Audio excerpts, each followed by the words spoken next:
either of us are ready this morning. I know. Okay. Yeah. Hi, everyone. Hi. Should we just start our normal Let's just intro? start our normal intro, and then we'll get into Okay, it so- because we need some safety, some Yeah, security, and then some we'll go words that into we it. know how to say. All of those good things. Hi, everybody. I'm Sienna. And I'm Al. And we're the hosts of Splice Splatter, the film podcast presented by the Jean Cocteau Cinema in Santa Fe, New Mexico, where classic horror. It's modern gore. Okay, we're into it. Okay, we're into it. Okay, that did we're actually here. help. It did make me feel a little bit warmed up. I said some words now. I know. I was going to say, I think when we first walked in, I feel like our eyes are doing the same thing where Yeah. we're like, oh no, are they staring at people? Yeah, I feel very glassy-eyed this morning. I don't know if I'm looking very glassy-eyed, but it's... Because we're recording on a Monday. Yeah. We tried so hard to get ahead of our recording schedule. We had some travel things happen in Travel between. things happened, Yeah, and just life. So Life. I feel like we're far away from our notes. Yeah. I don't know if feel you like had to do far a away from my body. Yeah. Like... The weekend felt long and short. Hope you all are doing well, hanging in there before we get in. I feel like it's Write like, in, let us know. Yeah, it's like the transitional like fall. Like it's been really cold here too, and all I want to do is hibernate. I know. So that's not helping. I want to build fires and like Yeah. sleep on the floor, cuddle up next to them. We just bought apple cider. Ah. Yeah, so it's like that. And then you're in the midst of doing pre-production, pre-pro right now on Yeah. top of everything else. Which so. again, as we know, makes me go insane. The eyes widen on that one. That's what we just have to get you talking about pre-pro. The eyes being right open. Next time that I get doll eyes, it'd be like Pre-production. 3.5 weeks. 3.5 weeks, and I'll go tick tick. It's like Yeah. the alligator in a Peter Pan and like Hook. It's just yes, I gotta play like I a am little that ticking alligator. clock. There's a little ticking clock inside of me, and every time there's a new tick, I go.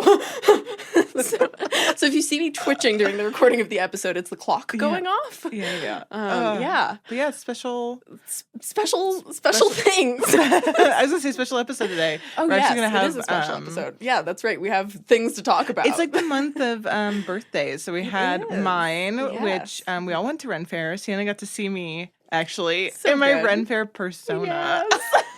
Which Does your Ren Fair persona have a different name? I should have asked you this. you know, I have. Well, yeah, because remember I told you I was gifted. I don't know if That's right. I was gifted a name at Ren Fair in Colorado by someone who's we kind of dubbed like the mayor of the Ren Fair. I love it. The Ren Mayor. Wade, yeah, and he dubbed me Raven, so that is my It's so fitting. Ren Fair persona. It's so you. Yeah, he still will never know my real name. He didn't want to know it. He gave me that name. love That's it. my name. So He saw your essence. Yeah, you got to see me do many huzzahs. Yeah, so many huzzahs were huzzahd. I decided to like fairy dance the whole time for we whatever both- reason. We both got very drunk. Sienna had half of a cider. I drank the rest, and then I continued to drink mead. But again, I was around. Yeah, but I'm you a don't drink lightweight, a lot. Yeah, and it was like during the day. And you did have to chug it because we couldn't bring I it to the chugged it, joust. and like I put the cup down, and I was like, "And I'm drunk." bummer. Yeah. Yeah, you were like drunk. I'm like, I'm just getting started. And you were just getting started, and what a day it was! And then we had the Al's birthday ex-TRAV-aganza. Yeah. Which are we allowed to tell people that? Oh yeah, that happened. I'm thinking because when this comes out, it'll probably come out the same week of this episode. Yeah, so that's what I was keep eyes wondering. peeled of behind the screams. Yes, which we've teased. You've We teased. did, yeah. We took forgot Al about to that. get the Billy and Stu too. Yeah, I'm officially stabbed with You've been Stu and Billy. Yeah, stabbed. I've been stabbed. It turned out so good. It's so good. Yeah, we hung out with Bud at 4-Star Tattoo. So we did, like a whole behind the scenes, behind the screens with that, with Sienna and Trav, who will take the hot seat here soon. Indeed. But yeah, so I forgot that I got tattooed. Sometimes I have to remind myself when I get tattooed. I'm like, okay, I got to lotion that up later. I mean, this is again the problem with getting tattoos in spots that you're not constantly looking at. Yeah. Like, Until you bump into it and you're like, oh yeah, remember that now. Ah, yes, I did get stabbed. I'm feeling a little woozy now. Yeah, we did it past my bedtime. So Yeah. we'll see. We By which you mean started like at 8 p.m. Yeah. I've been going to bed at like 8. I've been like asleep at 8 o'clock the last few days. We haven't even had the time change I yet. know. I'm going to be What's so gonna ready for happen? it. I'll be in bed at 6. I'll be going Like to an Denny's. actual bear. Yeah, I'll be doing the Denny's senior special at 5 o'clock. Hopping right into bed. Honestly, Anyways. send me an invite. I want to come along. You're like, this is lunch for me. Yes. Say True. breakfast. I'm just getting started. But yeah, so we did that stuff, behind the screams. It felt good to do one of those. And then by the time this comes out, will have already been at Morgue and Crypt. We are doing a behind the screams there. We don't know yet. We're gonna find out. We'll find You're out. Gonna Maybe find just out. yeah. You might know before we do. You might know before us. Again, you're in the future. Yeah. So yeah, that'll be. We got so many fun. We've got so many things going on, Al. Yeah. Speaking of things, no wonder we've going got on. We have with Jean Cocteau Cinema. We officially booked most of our Halloween October programming. So we're playing excited. Evil Dead 2. Yes. And then we have a really awesome program with Lisa from Video Library, who you heard us talk about on here. She'll be playing Army of Darkness, which I love that she paired that. So that one will be free. So you can kind of do this double feature. And then we're going to have Buffy the Vampire Slayer film, which I actually have a bit on that in my notes. Oh, I love that. What else are we doing? Nightmare on Elm Street. Nightmare on Elm Street, which we're going to have... I know you're listening. You're going to be doing we have someone doing our little intro for it and doing a really cool curated drag performance before. More on that soon. Hint, hint. Splice and Splatter is part of what made that possible. Yeah, so we'll just yeah. tease We that. have yeah. So we'll give more details on that later. I don't want to tease, but little teaser. And then we're doing we're doing interactive Rocky Horror picture show. Yes, and which we all know that I don't like Rocky Horror, but you're all excited for it. I'm excited for it. But you guys can have fun. There will be toast. There will be toast. There will be toast sponges. Cut in half because we're tiny little theater. True. Half toast. You only need half a toast. Let's Do you be need real. a full toast? Is that the point? Does it have to be a fully? As long as you're throwing it at the time that he's saying a toast. That's the important part. Gotcha. Yeah. Gotcha. So. I might have to peek from our little VIP booth. I feel like you'd enjoy it if you saw it. I love an interactive experience like that, especially when it comes to throwing things. And we're pairing it with Little Shop of Horrors for we're doing Little Shop of Horrors. Musical horrors kickoff to Halloween month. Yep. Which I was really stoked about. And then we've got we tried to kind of spice it up in between the straight horror. We put some horror comedies in for the month. So we've got Young Frankenstein too, which that's such a good one. One of my all-time faves. Yeah, so we picked lots of good ones. Our little programming team. So all tickets for those are on sale at JeanCocteauCinema.com. And any kind of feature stuff, just follow us on social media. They're the same thing. You know the name. You know the drill, guys. But you know the person who writes the copy. Yeah. Sienna. It's me. So today's a TRAV extravaganza. I was like, there's not after Al extravaganza. It's going to be hard to beat. Yeah. Al works with everything. Even when we were at Ren Fair, I kept saying I was illiterate, and then we realized I could say I'm Al-literate. So see, I was so drunk, I legitimately forgot that happened until you said that just now. It's like coming back to me in flashes. TRAV's a harder one to work in there. Yeah, but TRAV's extravaganza. It's the TRAV-aganza. Hi, TRAV. We're waving at him off camera. Ex-TRAV-aganza. Ex-TRAV-aganza. Oh my god. Oh my god. I hope no one else was screaming at us for that. Okay. Good job. So that's nice. How we're doing. But yeah. Ex-TRAV-aganza. Yeah, so these are his two. Genius. See, it comes to you naturally now. You don't even have to think about it. It's just off the cuff, baby. It's jazz, baby. It's jazz. I still can't snap, so I hope you guys know. Yeah, every time I'm snapping, it's pretending to snap. We'll put it in post, Warren. Put it in post. Yeah, fix it in post. But yeah, we're doing 2 TRAV picks. So again, we're back-to-back birthdays. Yeah. We have Warren's will be next episode, so we'll tease that at the end. And then it's the podcast's birthday. And then it's the podcast birthday. Oh my god, every year we're just gonna have a whole birthday month. Bloody birthday month and a half. Yeah. Bloody birthday. Aw. We should come up with some sort of next year. Yeah. But yeah, so we're doing as you could tell by the title, we're doing Demon Knight, which is a Tales from the Crypt film, and then From Dusk Till Dawn, which is our first. Oh my god, that's gonna be. You're gonna hate this. We're dipping a toe into Tarantino. The silence is so loud. The silence is so loud on that. You're welcome. I hope you all are as mad as I am. Nope. Everyone's excited about it. So we're doing those 2, and I think we're gonna have Trav pop in at some point in the beginning. I don't know. When do we feel like chair? Seed your chair. When we had Warren. We've all heard and seen Warren. Yep. Now it's Trav's turn. Should we do it? Do we start it? Now? I don't know. I don't know. I feel like now that we've put it out there, we should do it now. Get the fuck out of here. Sienna. Yeah. Sienna, go. You can hear Sienna just clomp away. And welcome to the podcast, Travis. The man behind the camera. Hello. This is so weird to see you here and hear you. Guys, what do you think? Grating voice, or do we love it? Hey, I'm still fighting a mini cold. Oh, great. From my So you're show. going to hack into the camera. I might into actually hawk along. Why is your seat so warm? The seat is very warm. We sweat on here. Don't shame us. No, it's great. I'm going to make it even warmer. We warmed it up for you. 5 minutes. That's so embarrassing. Just the insults came immediately. Yeah. So, Hi. Happy birthday. Thank you. It's going to be in a couple days. But again, you guys are in the future. So it's Trav's birthday now. Wish Trav a happy birthday. You pick. So we're doing my film first, which is Demon Knight, which you got to be here and we get to watch it together. Mm-hmm. Tell us why. Why, Travis? Why? Why? Why I picked it? Yeah. If I make him laugh, he's gonna wheeze like Florence Pugh and then cough, and it's amazing. But I can't make you laugh. Got it. Noted. Tales from the Crypt is very important to me. As you're wearing a Creep Show shirt. As I'm wearing a Creep Show shirt. Yeah. Because Creep Show because they couldn't get the rights to Tales from the Crypt at the time. No way. So that was George Romero and Stephen King basically being, we want to make our own Tales from the Crypt. They couldn't get the rights from EC Comics. No way. Probably because they were already in limbo with HBO. I Yeah. don't know. Don't quote me in that comments. Yeah. But that's why it feels very Tales from the Crypt, very comic booky. And that's why I have called Demon Knight the Creep Show Demon Knight every single time up until I think finally now because I covered it. So that makes sense. Yeah. Oh, funny. But I love Tales from the Crypt. That was one of those shows as a kid that I'd be sneaking into like the living room trying to watch, being terrified of the Crypt Keeper. And then they made this movie, and my parents being divorced and is letting a TV babysit me was Do you like, also need what Kathleen's number? yeah. Was hey, let's have we'd go to Blockbuster and rent a movie. Like, I want to rent this movie, and my mom's like, okay, fine. Yeah, not that it's rated R and full of gore and boobies and all kinds of stuff. So all the things that made you who you are today. Exactly. And then as I got older, like I just loved that movie.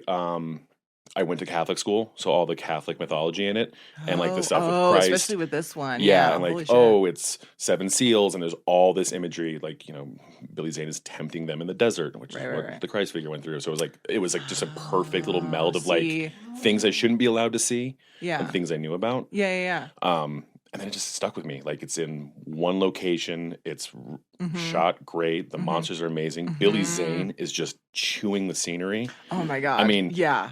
Me and literally the sponge, which I have a fact about. The sponge is great. Yeah. And even when I was gone, my best friend Brent and I, we would always do the quote like, "You'll ho dunk, po dunk." They will then, motherfucker. Well, I said he could have played the whole movie. In another world. I said this time, like he could have played a Beetlejuice. Yeah. He could have played Cowboy Beetlejuice so hard. You see it? You see it? Watch it again. Got the Watch Billy Zane. Dunk. Yeah. So good. It was just a really important movie to me, just because of like all those things set you up. Yeah, and then like when we saw it at movie theater, what, 2 years ago, year ago, was just like, oh, I got to see it like in a theater. I've only seen it on cable or DVD, and like we got to do that, and I was like, biggest boobs on screen, just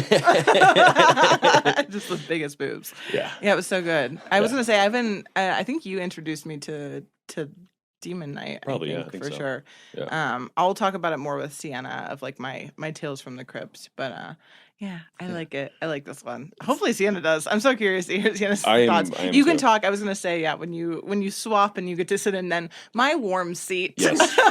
Which will be so much warmer. That'd be great. I can't wait. You can get the fuck out of here too. Okay, I'm gonna reseat. Thank you. Happy birthday.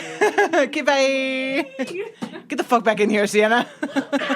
That was so surreal. Was my it weird? God, yeah. Yeah, Like, it felt really weird to see. Yeah, I was. Do you see? I feel like my persona is already changing back to my normal one. Do you hear? Does anyone hear the difference? Yeah, I was like, that was so bizarre seeing that. It was like a nightmare. Just how Trav wants it. Anyways, so Demon, I'm. Have you Night. heard of Demon? So I wanted to save telling you this until live on air. Oh, I feel like I forgot. Did you want to tell us a fun fact about? Do you have a fun fact in your back pocket? I don't. Okay, Love perfect. that. Okay, Excellent. skipping right over. So, anyways, Demon Knight.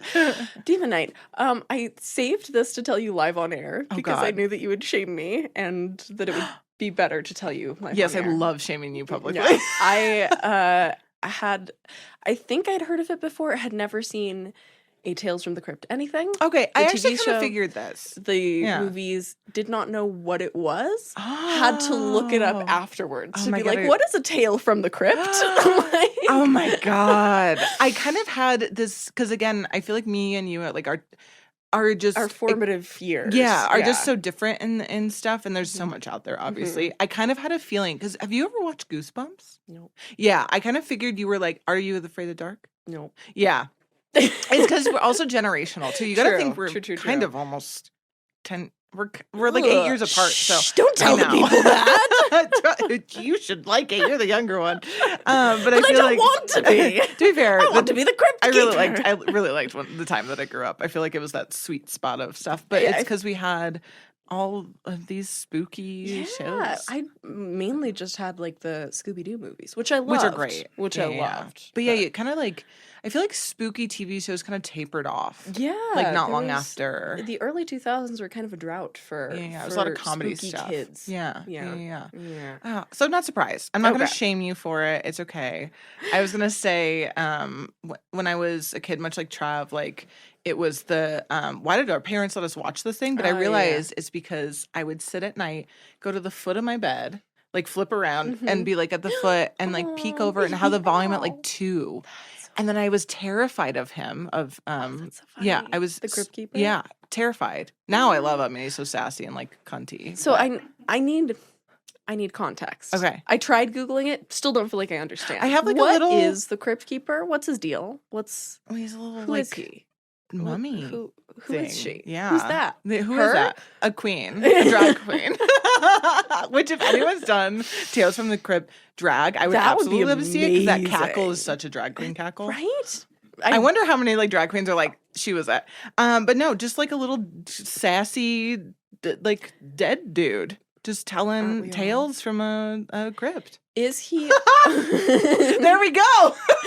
Is he always dressed like a director? Or No. That's just this one. Yeah, he's usually in. Is he in a suit normally? I can't remember what he's in. He like changes it up. He's kind of like again, you didn't watch Goosebumps, but kind of like R.L. Is it R.L. Johansson? Stein? He kind of like dress themed depending on the tale too. Okay, he always did a little. So he always did an intro to the show, and it was always like a little shticky. So actually, much like we were talking about it, the Cabinet of Curiosity, like Guillermo del Toro, he did like his little intro. Oh, I love that. Yeah. But he was always just like so sassy, so punny. I think he's like one of the main reasons I love puns. Yeah. So I'll give you a little bit of lore. So actually, we'll just jump into it. At least that before our bit tids, if you have any. Yeah. So, for those that don't know, like Sienna, which is totally okay, I'm not going to shame you on this one, because I do feel like it's a very specific show. And I assumed it was a wide corner of the. I feel like audience. it's a weird corner pocket in the world of horror. Like, I don't feel like every horror person is a Tales from the Crypt person necessarily. That makes me feel less guilty. You know what I mean? So I do feel like it is. Yeah. I do feel like it is this niche. So Tales from the Crypt is an American horror anthology TV show that was created by William Gaines and Stephen Dodd. They ran it for 7 seasons, and it premiered on cable on HBO from June 10th, 1989, which is the year I was born, until July 19th, 1996, with a total of 93 episodes. Okay, so it finished the year before I was born. Oh, funny. So, and I feel like it didn't, it's one of those shows, I don't think it like ran on cable. Yeah, I don't remember ever seeing it. Yeah. Or again, it was really late at night when I was like sitting with the volume down. And it was based off of the 1950s EC comic series by the same name. So that's really where it came from, is like comic books. That's why we have it at Beastly Books. We have like a so it's all coming full circle. Yeah. Thank you for giving me the context. Yeah, little context. I think I put that in there specifically, like the lore, because I didn't feel like everyone would necessarily know. That's again grateful to hear that. Yeah. Because I was just watching him and I was like, I don't know if this is his average look or if this is specific to this one, but like the director outfit is kind of a sleigh. Yeah. And I may steal pieces of it. Oh my God. Yeah. I almost came in dressed like him. I was if I would have not put makeup on this morning, just woken up, I would have looked like him. I was like, I need a little ascot to really complete the look. No, I love in this too, because it starts off that way. So it feels, you think you're going into a movie, then it pulls out, it's opening with him again. And then it goes into, and I kind of like love that aspect that they're going to make this movie, but still kind of pull it into, if you're a fan of the show, it feels like a show. There's still that like breaking the fourth wall. Yeah. And I'm wondering, I feel like before we get into it, do you have a tidbit? I do have a tidbit. Okay, cool. I do. And it's actually kind of a connection between our films, Ooh. which I thought was a fun little, I called it a mini tid. Dusk Till Dawn was almost greenlit as a Tales from the Crypt. Yep. Yeah. You had this too? Oh, yeah, it's in there, baby. Yeah. What do you have any more on that? I mean, it says that the financing fell through. I don't have more info on why. But I will tell everybody later. Oh my God, amazing. Yeah. Isn't that so funny? Right? I was like, I had a feeling that you might also have that in your notes. So I do have a second tid if you're interested. Yeah. But I don't know. We could save it depending on. What do you feel? What's your heart telling you? Let's save it. We're just gonna save it. Okay. Yeah. Well, then I'll dish out my. Excellent. Dish out your tid. Yeah, I wrote bit tid for sure on this one. Excellent. So, when the writers of Demon Knight, what are their name? Ethan and Cyrus, they were asked in a Q&A. I don't know when. Great. But I'm assuming like in more recent times because they name a 2018 film. They were asked in Q&A if there was any other media taking place or sharing the same universe as Demon Knight, which I think is a very great question. Like if you saw this movie living in other universes in film, like what would it be? And the first one they said, Ethan said Jason and the Argonauts. The Argonauts? Argonauts, okay, which I kind of reference later. You might know stuff about. I don't know it, but it's 1963. And Cyrus answered Upgrade, which is a 2018 film that we just watched, and I think it's so underrated. It lives like this. The guy looks like Tom Hardy, but it's not. It's like the not Tom Hardy. Oh my God. But it's this very Tom like Softy. Yeah, Tom Softy. Sorry. I feel like we're just one day, that's the only way we're going to speak to each other, is just puns back and forth. We're going to look like two little parrots on this. You mean we're Tom not there Hardy, already? Tom Bud got to see some of this when we filmed with him. Poor thing. I got a Warren like hiding his face in shame. I feel pleased. Tom Softy. That is actually exactly what I'm going to refer to him as because he's not Tom Hardy. But Upgrade is so good. It's like a Black Mirror episode. It's very like technology based, and I almost don't even want to say anything because I went in not knowing anything about it. Sorry. I can't move fast. I want to pull up a picture and it's actually going to make you laugh harder seeing him. I've got to pull myself together, Al. But anyways, Upgrade. I just thought it was really cool that they kind of linked it to these two films. Ones that I specifically really like. So again, a bit tid. Another little recommendation. Yeah. I like that. Yeah. Very cool. Shall we jump? Are we jumping into the Demon Knight? Let's jump into the crypt. So, pew. That was not the noise I wanted to make. What cute crypt sound effect. Splash. Is it wet in there? It's gotta be damp. It's been splattered. Yeah. There's things in there. Bugs, perhaps. So I just want to preface with I was very fortunate again to find a YouTube behind the scenes video. Ooh, so I got best? I found like the skeleton online and then I was able to really flesh out and get a better understanding. But again, nobody at me. I wrote these notes a week ago. Oh, man. I wrote them Tuesday of last week. It's Monday. So I'm very far away from these at this point. I was so prepared. You were so ahead I got of these schedule. so done. So we're going to see what I remember. This is why every time we had to like reschedule, I was like, oh, thank God, because I was not prepared. Oh. I did my notes on Friday. I did my watch yesterday night. I watched Dusk Till Dawn yesterday, and then I did, I think, on like Friday. We've had busy days. Lots of things are going on. So we'll see how this goes. But where do I want to start? So, and a little preface too. Prior to Demon Knight, there were only two other Tales from the Crypt films. We had 1972's Tales from the Crypt and 1973's The Vault of Horror. Oh, so this is the first one in like a decades. while. Yeah. Wow. So putting that out there because it comes back a little later. So Tales from the Crypt, Demon Knight, 1995. It was originally slated for a Halloween 1994 release, but ended up coming out on Friday in January on the 13th because it was Friday the 13th. Cute. Which they usually did a release either on Halloween or on Friday the 13th, That makes sense. which I love. Aww, So love budget, I know those kind of little traditions. It's cute. So we're starting with budget. I was wildly, I could not guess this one. I couldn't guess this one for some reason. Are these are made for theatrical release? They're not made for TV. Ooh. Yeah, I have some really good like how this came about facties. So I was like, have no I couldn't make a idea. guess. I just looked it up for once. So my brain is saying 10, but I have oh like my gosh, zero yeah, you're idea. close. 12. Whoa, No. look at that. Yeah, those are really completely by you just luck. had to throw it out there. Yeah. So yeah, these were theatrical released films, or I'm not sure about the first two, but this one definitely. This one was, and it made 10 million back in its opening weekend and 21 million worldwide. Pretty good. Yeah, so people were thirsting for. I mean, 1995. The show is running for still a year after this. Okay. So you know. And this is a year before Scream comes out. There's like we 90s know. were a good time for horror in general. Yeah. Truly my favorite. Some of my other than the early 2000s, I feel like this like 90s pocket of like 1996, 95 was my favorite. I have the description. I reread it this morning. It's stupid. So we're skimming over it. But now I want to hear. Okay, fine. It's so bad. Good. It's like a very like black and white description. So it says high-level demons collect low-level demons as warriors and attempt to obtain a key containing the blood of Christ. The key is guarded by immortal warriors called demon knights. It just feels so like I feel like that's what you give to like a company to be like, this is what we're pitching. Yeah, I was gonna say this feels like feels like a pitch. Linda in accounting wrote this. Yeah, like, truly. And there's nobody named Linda who works in accounting for us. Just like the hypothetical. Well, we do have Linda in HR. accounting. We don't want to get people confused. Exactly. Linda's not also Linda's accounting. not also. Linda's everything in the background.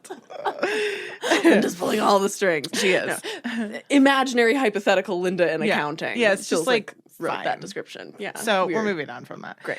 So it was directed by Ernest R. Dickerson, who I love. Yes. Are you familiar with him in We've works? talked about him, haven't we? I couldn't remember on what, but I recognize the name. Oh gosh, have we? Oh. I wrote down. I specifically didn't look it up because I was like, I'm sure Al will bring up other things. I'm gonna jingle off some things. Excellent. I'm gonna have Trav check in the background if we talked about him. But he was also cinematographer. Okay. I think that's the cinematographer on this too, and just like the whole crew really liked that he had that background because the way that he directed, he just kept a lot of that stuff in mind. So he did his cinematography for Do the Right Thing and Malcolm X. I feel like I want to say he had something to do with Annabelle. I think that's what's coming to mind for me. We have like the Annabelle Dead Silence episode. I feel like there was maybe an Ernest Dickerson reference. Continue. Sorry. Okay. They're looking. We're fact checking. Linda's fact checking. He also directed, so he did cinematography for those films. And then he also directed some episodes of The Walking Dead and Dexter. So he's done a ton of stuff. Just in interviews seems like such a I feel like he just gives a warm hug. Aww. He also just seems so on it. It seems like he's trying to have fun. I love that. And creates like a really good atmosphere for because again, like all the crew just kept talking and cast talking about how much they loved working with him. In an interview with Billy Zane, he said Billy Zane said he's incredibly confident and comfortable and mellow and unthreatened by fairly extreme suggestions and offerings from the actors on set, which we can all tell if you've seen this movie. It is very extreme. There's some extreme and suggestions silly and going like on. slapsticky. So he allowed kind of the actors to improv a little bit or kind of go the biggest they could to capture those things, and if he needed to bring it back down, he could. So love it. Did we get any things we know him from? Yeah. Travis? He was a second unit camera in the Florida unit for Day of the Dead. Okay, that's a very specific thing. So Sienna's wrong. Sienna's making things up. Shocking. Maybe we said Ernest. Maybe we said maybe one of those names we've said before on something different. Could be. I know. Maybe the thing that I'm thinking about with Annabelle is I know that was directed by a cinematographer turned director. So maybe that's what I'm thinking of. Which I think there's like so many layers to that adds. Yeah. I don't know. Yeah. I always feel like it's good for especially like leaders and certain. It's like knowing how the other things work. Like we've all worked with producers who like have never done it. Yeah. And you're just like, oh wow, just like be on a film set for a day. Just be a PA actually. Nothing. Yeah. Please be a PA. Yeah. Go get somebody else's coffee for the day. Yeah. And just like see that perspective. See the mechanisms at work. Truly how it actually works. Yeah. But I just love that about him. He also got a lot of like praise for not only dealing with an ensemble cast, but it's, this whole film takes place in one big room and kind of having to deal with that and keep it interesting, I think, throughout this whole thing. So again, cast and crew loved him. So we have our writers. We have Ethan Reif and Cyrus Voris, which is the coolest fucking name. Yeah. I probably going to say Cyrus at one point because I don't know how to read. Good. But Cyrus. And then later, which we'll talk about, they brought in Mark Bishop, a third writer. So, but mainly keep in Ethan and Cyrus in your brains. We have cinematographer Rick Boda, who did Barbed Wire with Pamela Anderson, which I love. And then he also did 23 episodes of Tales from the Crypt. So he's very familiar with this world. We had somebody, who's from the universe. Yeah. From the crypt. From the Crypt. Yeah. And then we have special effects makeup by Todd Masters, which I'm sure we've all heard his name before. I thought it was funny. I think we I shit talked Fido when I shit talked Shaun of the Dead the other week. But he did special effects makeup on Fido. Oh, cool. Slither, and then the 2019 Child Play, and Buffy the Vampire movie. So that was my little tie-in with the Jean Cocteau. So we're playing that. Look at that. I've never seen it. Watched the show, never seen the film. So watched the show either. We might. We just might not watch it at the theater. We don't know. Fair. Going home. Fair.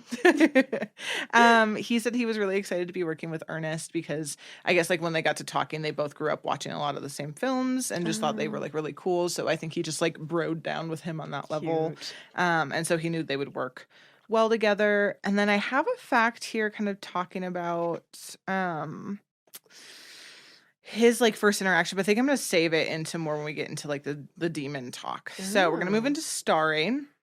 It features 4 alums from the TV show. So it includes Billy Zane, William Sadler. TV show? Yeah, at least an episode. Okay, cool. William Sadler, Charles Fleischer, and Sherry Rose. Oh my gosh. I forgot everyone's name. Again, a week ago. A lot's happened to them. So, of course, we're going to start with our guy, Billy fucking Zane. You have to. I think he is the reason this... I mean, there's lots of, attributes, but I think Billy Zane's performance as the collector is, the reason that this film... I would like to nominate Billy Zane to go onto our list of Scream Kings. Oh, 1,000%. Even just for this role alone. Yeah, for this role alone. Yeah. This and Dead Calm, which was the one that Lisa recommended to me with Nicole Kidman. Billy Zane on a boat. Oh, Billy Zane on a boat. Yeah, we love Billy Zane on a boat. And then I was He's so scary.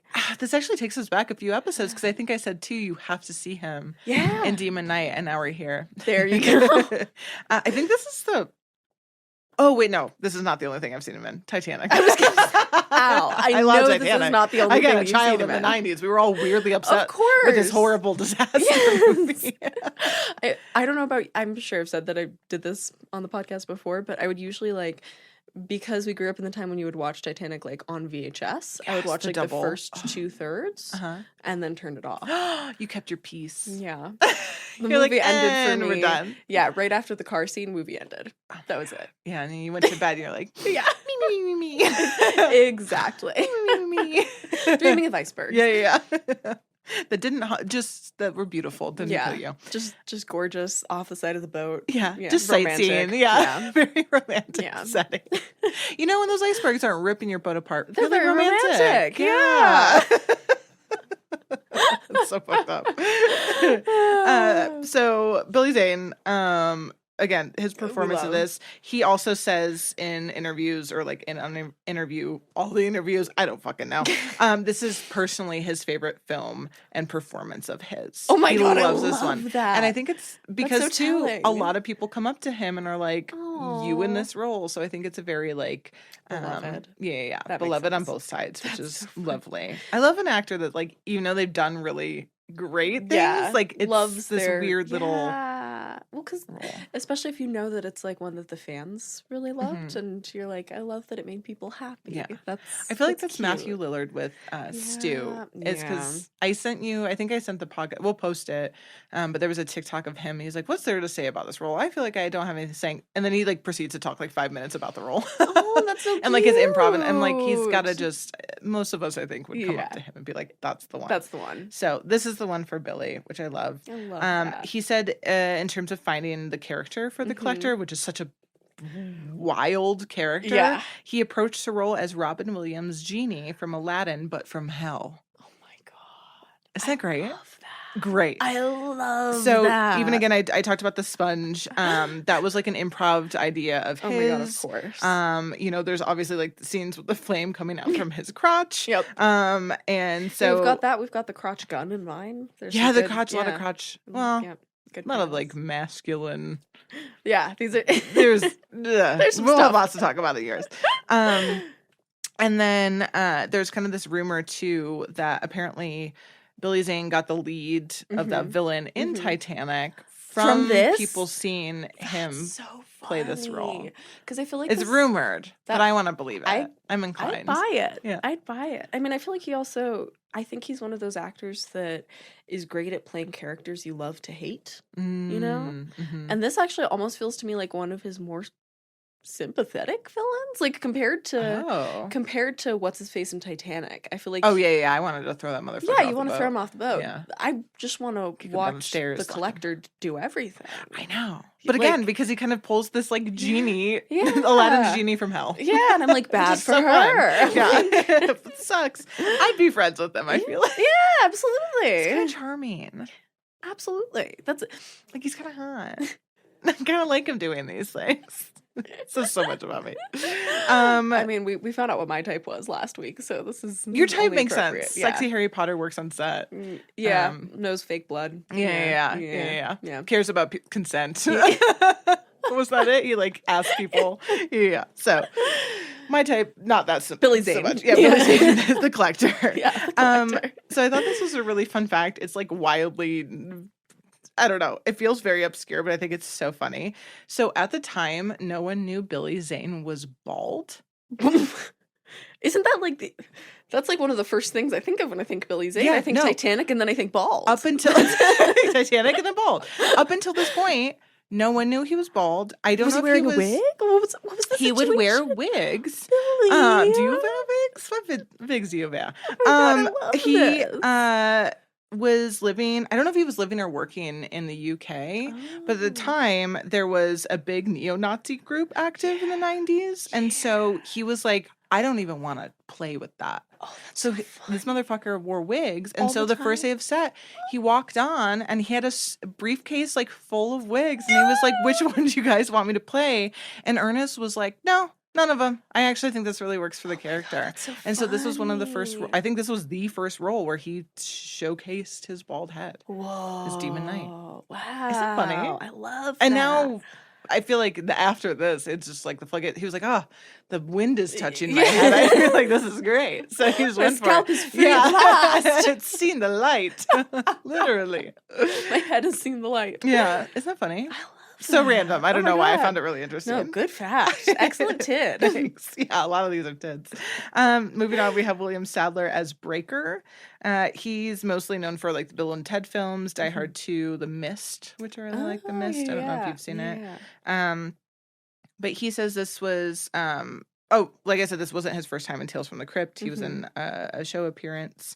And it was oh my God, I forgot. It was the pilot episode. It was the Executioner. Oh we just watched him. That. We also me and Trav got Tales from the Crypt on DVD. So we got a DVD player. We're starting our horror collection. Like over again, I should say. I forgot he was in the Executioner. And that's when I was like rewatching it. I was like, how are we allowed to watch this as kids? They fully just like electrocute. Like, I feel like the 90s was big for electrocution. I said this to you. Yeah, I mean, I feel like it's also, like, this is post-Bundy electrocution. Yeah. Like, they loved... Tales from the Crypt, like, popped off in the first 5 episodes. There was a few electrocutions there was a lot happening. I was like, what was it with the 90s I in wanted this? to get off to an electric start. Yeah. What can we say? Yeah, so he was in that episode. I totally, like, blanked. I was like, that's where I know him from. So funny. And a little fun fact about his character, Breaker, there is a moment where he says he received the key from a soldier named Dickerson, which is obviously a nod to Ernest Dickerson, which is fun. And I don't think I caught that, even though I knew that. I fully missed the reference when watching. Well, I feel like, again, just trying to enjoy. Yeah. And then we have Jada Pinkett Smith as Geraldine. So hot. I know. She's like so baby in this too. No. Although she looks the exact same now. Somehow, yeah, she looks the exact same, and yet she Is also she a looks like demon? 14. Dude, you know? Yeah. She looks like my old roommate, and I like cannot get over it from that's college. so Yeah, my funny. first roommate from college. Aww. So the studio originally wanted Cameron Diaz to play that role. But director Ernest Dickerson was like Wrong. had to fully convince them to cast Jada Pinkett. Because not only I wasn't gonna make a note, but now I feel like it's important to make a note. Just as like a general statement, this is the first, at least that I've covered, first Black director we've covered, and I think it's such an interesting thing that, you know, the only woman I covered was for Pet Sematary too, and it's just like the lack of diversity in film, and then also lack of diversity. Even though the horror community, like us watchers, are so diverse, I just don't. What is on the screen, particularly, or at least with a lot of what we've covered in general, I think it's getting better. It feels like in the last couple of years, it really is like taking a different. It really is making a switch. But just I'm noting that. So he was very much like, we're not going to do an all white cast for this. It's not fucking happening. He probably said it in a nicer way, but yeah. So Ernest said that, and the reason why he wanted to cast Jada is he saw her in Menace to Society and really liked her and just thought like she was like small and feisty and would absolutely nail this. Cameron Diaz would have been a wildly wrong choice. So the wrong energy. The energy would have just. I mean, let's be honest. In the 90s, she only played the one role. She was like, she would have had her little underwear. Something About Mary. Yeah, she would have had her little underwear butt dance scene in this at some point. and it would have been like cute and frothy. And like. Frothy. Yeah, like she's a frothy actress. Love her. Very frothy. Yeah. So, we don't need froth here. This is Tales from the Crypt. We need dirtier. We need dirt. So love that. And then I feel like another note in this too is her hair is so iconic in this. I don't know why, like her blonde short hair, but it wasn't intended for this film. Oh, what was it? It wasn't supposed to be that way. So when Jada got hired, she actually had like, I think, a little bit longer hair. It was her natural color. And then literally the day of, so when she shows up on set to film her first scenes, she shows up with it cut and blonde, like we see it in the film. And so the producer, great way to give your directors a heart attack. So, like, oh my god, yeah, Al Katz, or I think his name's like Alan or something like that. So one of the producers, totally freaked out, ran to Joel Silver, who was the other producer, which we'll get into of how they came to be. And he was like, I got to get to him before he sees the dailies because like everyone's going to freak out. Oh my God. So they suggested she dye her hair back at the very least. I don't know if they said, Billy Zane's probably like, I got a wig. Yeah. You borrow a wig? I got some. You want a Jada wig? I've got 3. Yeah, I got 3. You guys have plenty to choose from. But she said, absolutely not. We're not dyeing it back. This is why I have it the way this is, because I like it. And I was like, oh my God, what a baddie. What a bold thing to do, because this is like earlier on in her career too, but it just goes to show like, maybe it's worth sometimes to like stick to your guns. But I'm so curious. I couldn't find anything of like, why, but she probably just saw that as the character. For the character. Yeah. That short hair feels so like a part of who she is. Yeah. And a little bit like edgy with the blonde. It feels very 90s too. Well, and also like kind of going to what you were saying, it's like there's I think in some ways I feel like there are so many cases where white actresses will get to choose what their hair and makeup looks like, where they have complete approval of it, where they're along every step of the way of the design. And I think it's so, particularly in the 90s. I mean, we talked about this with Rachel True. It's like there was so much of a sense of like, you're black and you're on screen and that should be enough. Right. And like the fact that she did stand up for like, this is what I think the character would wear. Right. Like, yeah, I love that. And I also think it's funny too. It's the producers that went. I bet Ernest was like, "Girl, get it." Yeah, I love that. I have a feeling he probably giggled and was like, "Hey, they might have already talked about it." Honestly, maybe. Like, he started walking outside. He's like, "Yeah, her." That's how I feel like. I love that. So a nice little story about her. I think iconic hair in this. Oh my God. Yeah. We have Tracy Bingham as, I did not write her freaking name. Plays somebody. Oh my God, it just says as. Tracy Bingham as. Tracy Bingham as blank. Somebody? Is she the one tits at the beginning? Travis is looking up for us. Wow. Can we tell? I meant to add more to my notes. We have Brenda Baki. I don't know how to say it. It's Bakke. Okay. As Cordelia. Right. Love it. Travis pulling up. Nope, he's shaking his head no. No. We're going to move on. Cool. We have Thomas Caden Church as Roach, which I'm not sure if you're familiar. He's in Sideways, George of the Jungle 1 and 2, and Spider-Man 3. Oh my god. Don't laugh at that. He is. That's what everyone knows him from. He's so good. That's what I know him from. I know him from writing copy for Sideways when we were screening it at the theater. Oh, have you not seen him in anything else before? Have you not seen George of the Jungle? Nope. I also haven't seen Sideways. I gotta sit you down, Alex from Clockwork Orange style, and make you watch certain things like Casper and. No. That should be your costume. I've done it before. Yeah, I love Alex from Clockwork Orange. We have So John Shuck as Sheriff Tupper. He what do I have here? He talks about his I have a little note from him. He talks about the scenes where he gets his head kind of like it kind of explodes via punch. It kind of does. I don't know how to describe that. It explodes via punch. Yeah. It was really funny. He said they made an impression. He was like talking about the kind of. He'd never had prosthetics and stuff like this before, so a lot of people actually seemed like they had none this. Oh, interesting. And he was talking about it, and he was like, I thought it was so funny. He said they made an impression of his head, obviously. And then he says they filled it with spaghetti, kidney beans, and sausage links. Ew! That's disgusting. And I'm like, I don't know if they did, or that's what his concept of score on set was. Yeah, that doesn't feel accurate. I'm pretty sure they weren't scooping SpaghettiOs. Like, I know it was the 90s, but I'm pretty sure they weren't scooping those. That feels like the sort of thing that you'd maybe do on, like, Texas Chainsaw Massacre. Yeah. 70s feels right. Like, it's stinky. Yeah, 70s, like, super low budget. Yeah, but not but like I love 90s it. So now, when I watched it, all I saw was SpaghettiOs, kidney beans, and sausage links. Disgusting. I'm picturing they don't even, like, break the sausage links up. There's just, like, a full sausage goes flying past the screen. That's his brain. Yeah. You know what it's supposed to be. Yeah, you're fine. You get it. It's gory. We have Dick Miller as Uncle Willie. Ernest said he really wanted to cast Dick because he grew up watching his movies and was really a fan.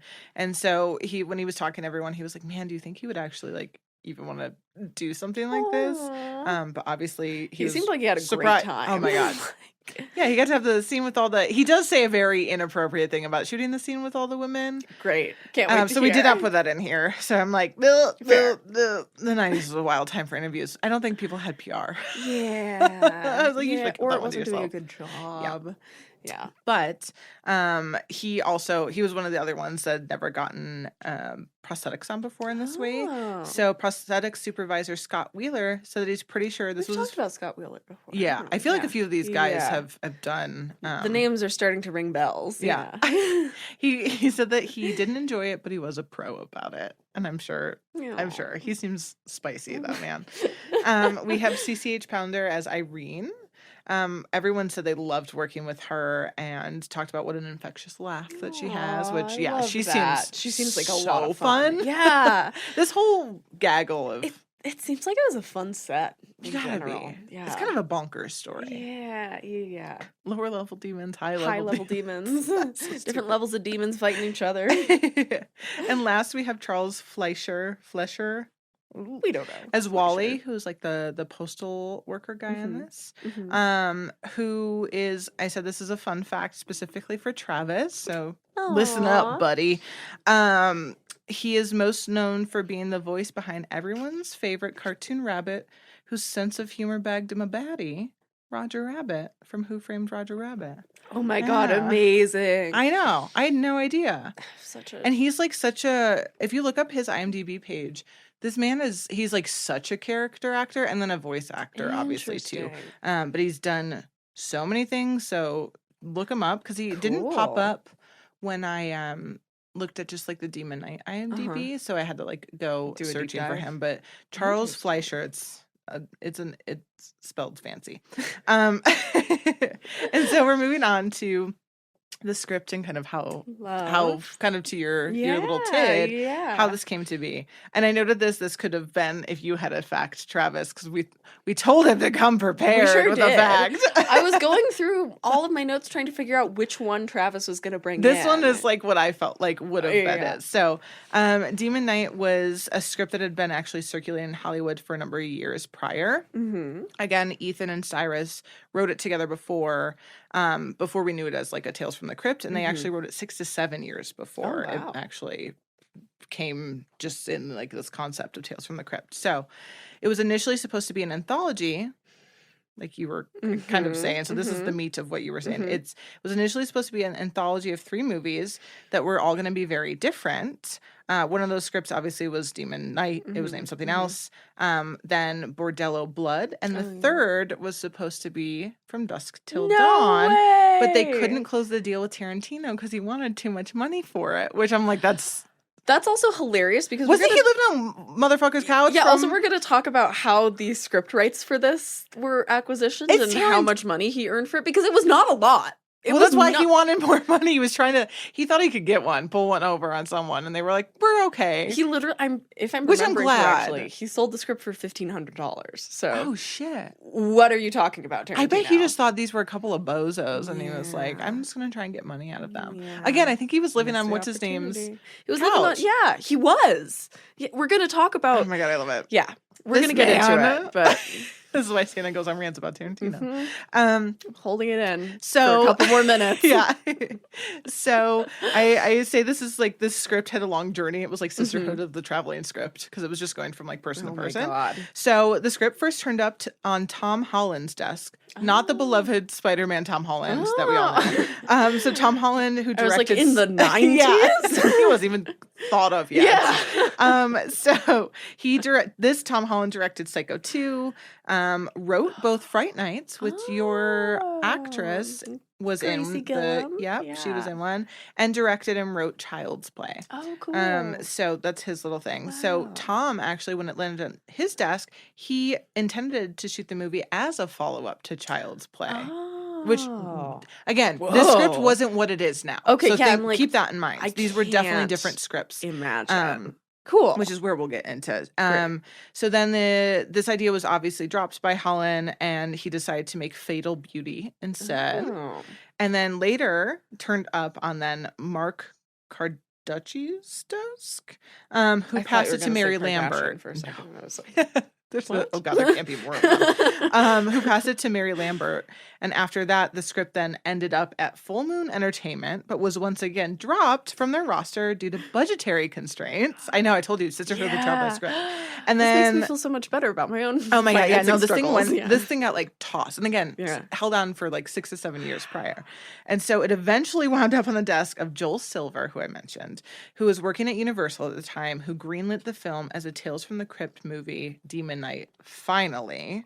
And I can't remember. I'm assuming like after this process is then where we get that third writer, Mark Bishop. He comes in, and he basically was the person brought in to be like taking their script and how do we make this a Tales from the Crypt movie, specifically. So that's where he comes in, is really to just make sure it was kind of in line with the like vibe, the tone of the world, and specifically because Ethan and Cyrus had felt that Demon Night was more of an action film and a hero's journey, and the studio was like, "Shut the fuck up, we don't want that. Like that is not." They were like, "Hell fucking no, do we want that?" Interesting. Even though it still very much is. So I think the soul of it, but that's why Mark kind of came in and was like the nice little liaison that fixed it up for them. So it's an important role. Yeah, you need somebody who's able to do that.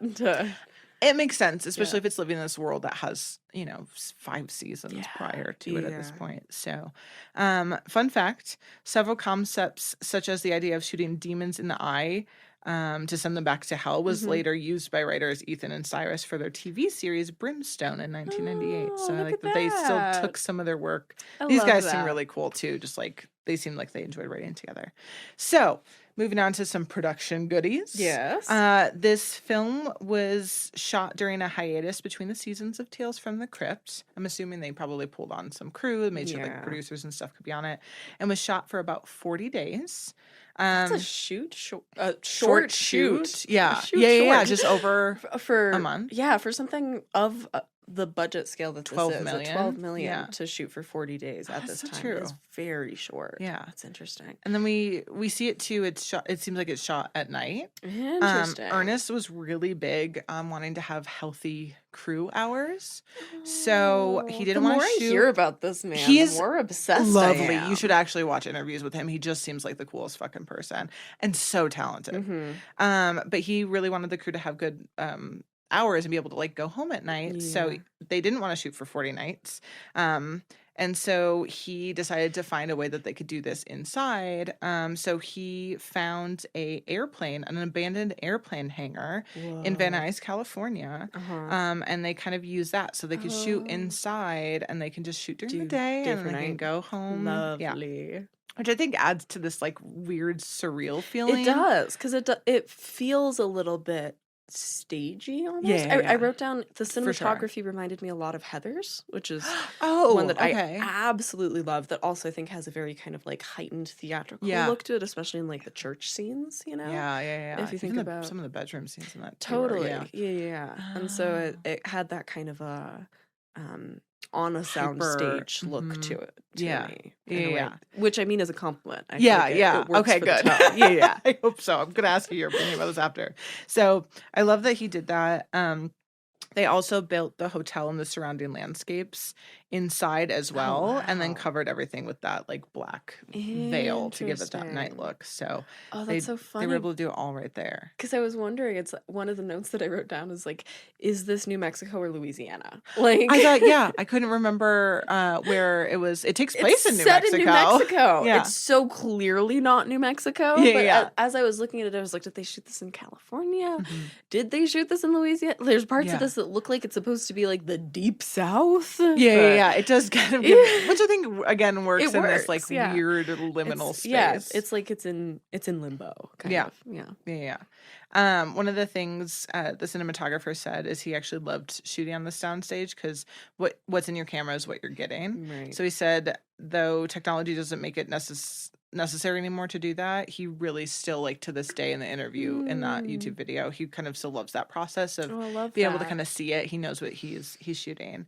And because of shooting inside, they could actually have complete control over everything. Was a kind of a perk, except there were birds that were nested in the upper levels of, again, abandoned airplane air hangar. Yeah. So the beginning of every take, you could not get away with this today.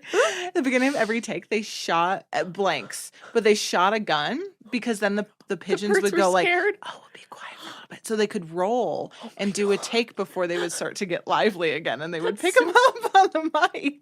Can you imagine like action? Oh my just like god. Yeah, could never do that vibes. today. Yeah, I was gonna say even with blanks, like Yeah. I feel like that would just be like, someone might not like this. Oh my god. Not necessary. That's one way to send your actors in on a high anxiety note, I Yeah. guess. Let's yeah, go. Truly. That's why everyone's just screaming and running around. It's like me with the clock, like Captain We should Hook do that ticking all the before time.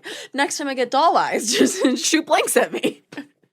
It's like Adam. Also, what they couldn't control again, that they thought they could control things, Right.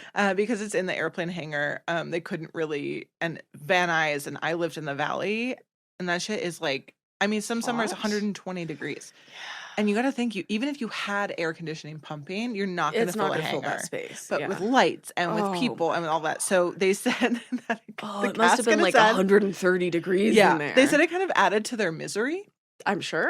So Well, and it's when like they- you're working in the fires of hell at all times. Yeah, so- they're literally in hell. So like us. that was sometime. Actually, it's pretty cool in here today. It I am wearing a is, hoodie. yeah. I'm wearing a Splice hoodie Look at for those of you that. who are watching, which we are getting made for everybody to buy. So excited. we're working on the online store. Yeah, it's happening. Finding Things are happening. international shipping that's cheap is very hard, and It's we're hard. trying to do that for you Yeah. all. So just hang her in there with us.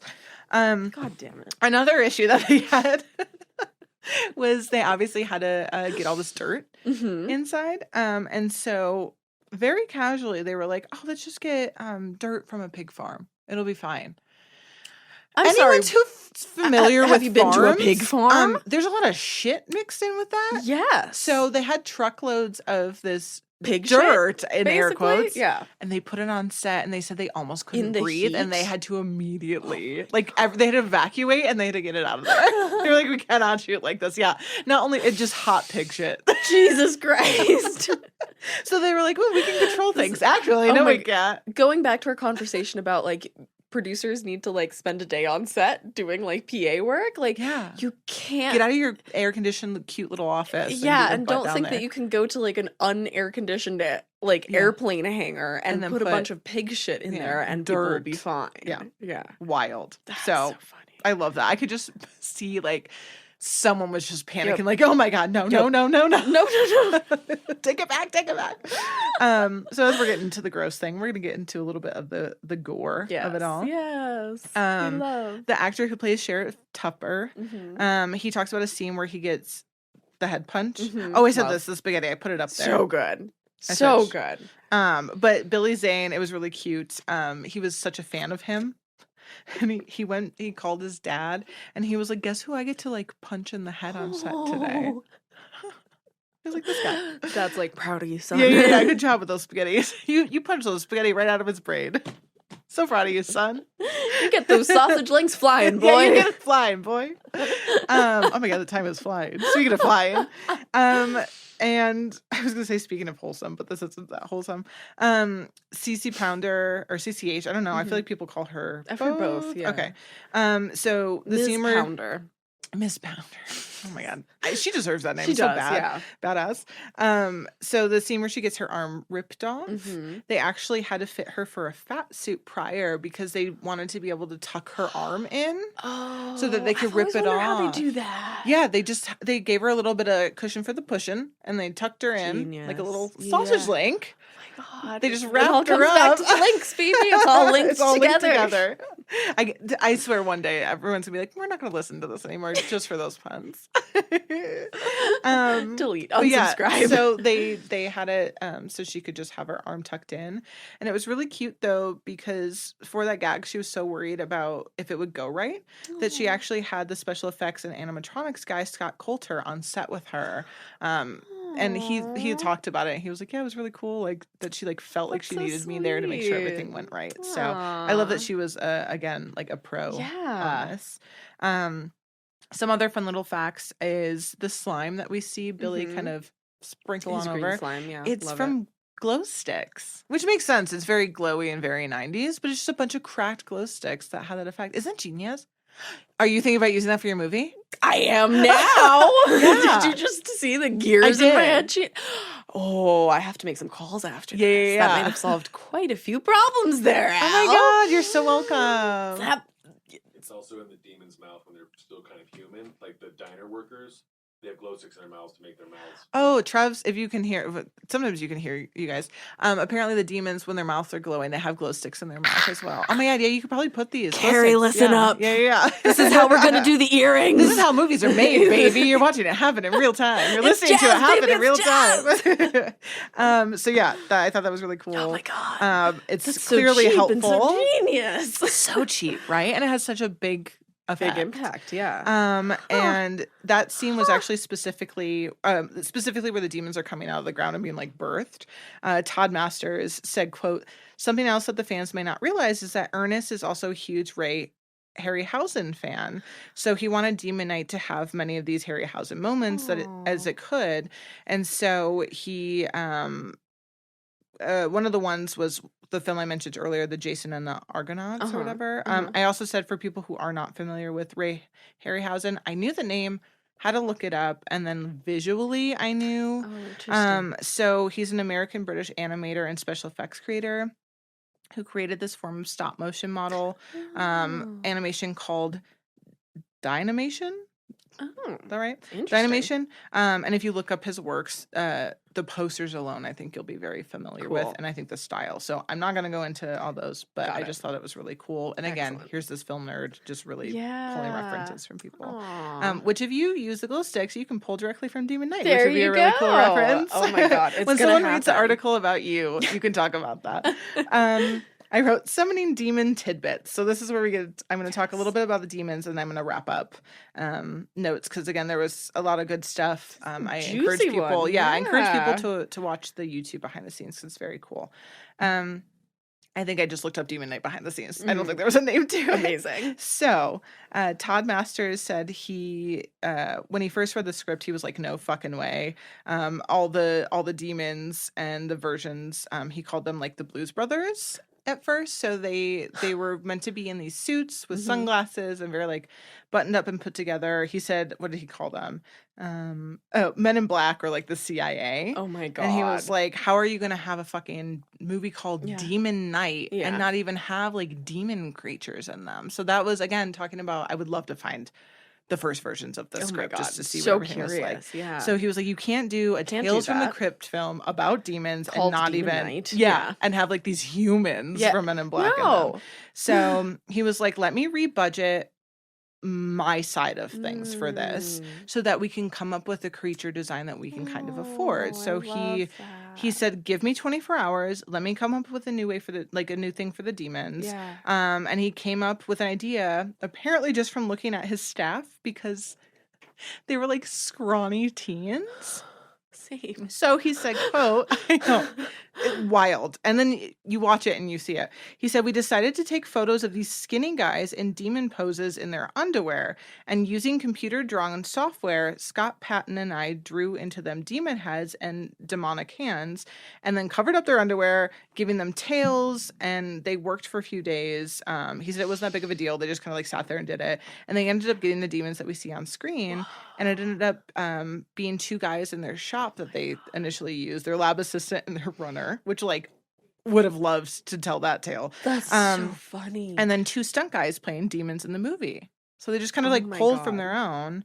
And I kind of love it because he said most demon suits that you would see prior would actually be adding like a big latex suit that you would put on. But to kind of save money and get the effect that you get, they just did a lot of body painting. Genius. And so they would have the body paint, they'd be on stilts that we see, which I just think look like Lady Gaga shoes. Them trying to walk up the stairs. Actually take a moment, rewatch it, and just watch them walk upstairs sometimes. They were struggling. And you gotta think, it's like it's two stunt guys, which they probably were the better movie ones, but then just like a lab assistant and runner be like, I don't know how to do this. This is not what I signed up for. I don't wear heels. Heelless heels. So they said too they had like a mechanical tail, and it would be funny because they'd be on set and there'd be this buzzing because the mechanical tail would be like kind of like whirring in the background. Weird. And then they added obviously this punk element, which they said is very reminiscent of like the moment in the 90s when there was a lot of like piercings and stuff happening. I was going to show you too, and we'll post, but that's like one little sketch of. Oh my God. Isn't that cool? So cool. It reminds me of Scary Stories to Tell in the Dark, like that kind of art style. Yeah. So I love the idea that a demon is just a teenage boy. Just a scrawny teenage boy in heels. Yeah. Honestly true. Like, amazing. Kind of. We've all been to high school. We know it's true. They were going through an awkward phase. Getting their piercings, trying to find their identity. Weren't we all? Trying to learn how to walk in heels. I don't wear them anymore. I'm a boot baddie now. That's all I do. I wear enough heels for the both of us. You do. Yeah. You absolutely do. So that's kind of the gist of it. Critics and like the after fact, IMDb gave it it has a 6.7 out of 10. Rotten Tomatoes has 42% on the tomato meter, which I feel like why bad. And then 65 on the popcorn meter. I don't know the freaking difference of those. Tomato meter's critics, popcorn is it meter's critics? Audience. Audience? Okay. So audience. This is the first time I actually wrote it down that way in the history of the last year. So, last little thing is with their test screenings, they said initially it did amazing, but they had a different ending at the time. I guess like they say it like Billy Zane's like head kind of like floated up in the ether or something like that, and the audience was like on board, and until then the ending, and they were like, oh. I've got to say, I don't know that I would have loved it ending with Billy Zane's. You gotta think it's gotta like lead up to something, which is the whole point. Although I kind of want to see lead up to his head floating away. Does anyone remember my stepsister from Planet Weird? It was a Disney Channel original movie, and they were bubbles. They were literally bubbles with a little face. Someone listening knows, and I need somebody to DM us that understands. I just watched it the other day, and it is so bad but so good. So anyways, they wanted a bigger ending. We got the one that we got, him going up in flames. It's, a big, the ending, the satisfying ending that you want. Much more appropriate than his head floating off. Yeah. Just like, goodbye. Just like Evil Dead 2. Like that children's movie, The Red Balloon. There's just like a child following his head down the street as he floats off. Like Pennywise? Yeah. Nope. We're talking about different movies. Fine. Moving on. That's fine. Moving on. So they did another ending, the ending that we see, and Ethan and Cyrus went into theaters and watched people's reactions, and we're like, okay, this is what we want. But they they went around to different theaters and like made sure this is what the people wanted, which appreciate. And then on my last note, I'm going to end in a 2020 article on the Daily Dead with Todd Masters. He says, I love what Demon Night was for our company. I love that we survived it. And I love that with the big shit. And at the end of the day, and I love that at the end of the day, the movie just really works. The cast and the crew, we still talk to this day. I had dinner with Charles Fleischer recently. I see Gil Adler all the time. I see A.L. Katz, the producer, ever so often. And I talk to Ernest Dickerson now and again. Whenever we bump back into each other, it's like we're right back there in the trenches, hand in hand, spreading goo all over the place. Disgusting. I love it. Isn't this so sweet? Yeah, so that is spreading goo. that's what you gotta do. Besties spread goo all over the place. We splatter all over the place. The besties that spread goo together stay together. together. So that's Demon Night.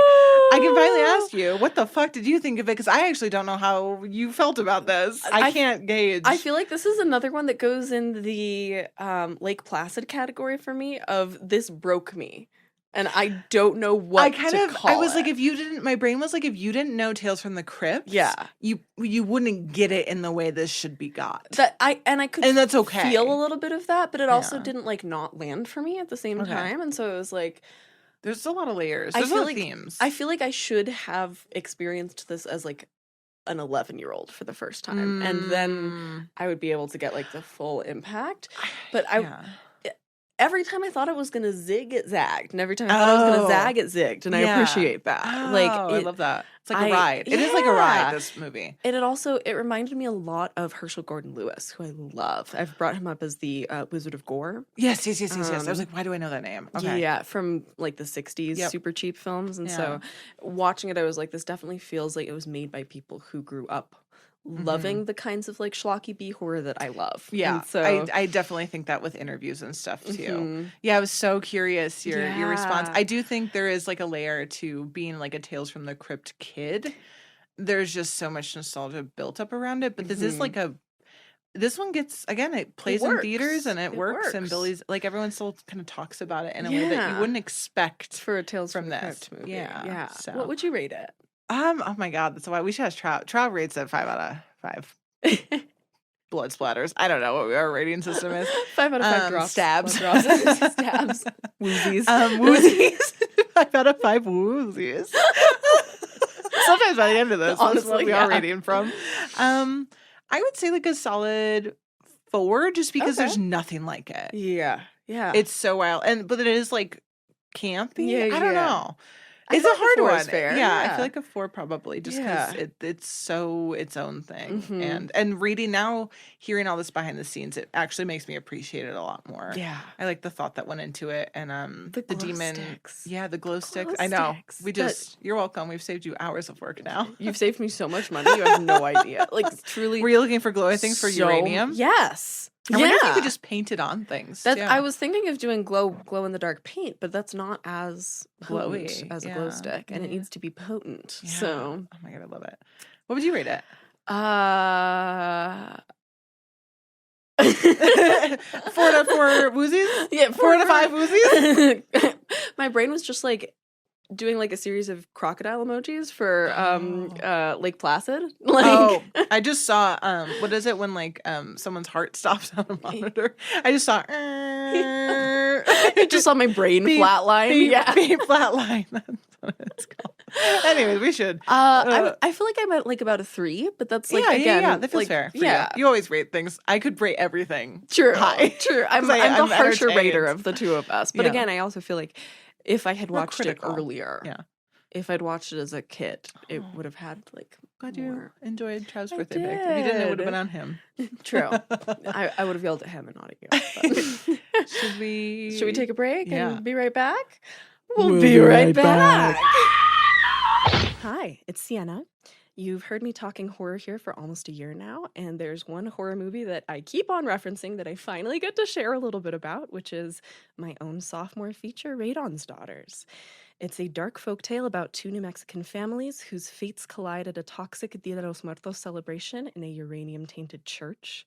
There's a lot of Guillermo del Toro in there. There's some Toby Hooper Southwest seasoning on the top.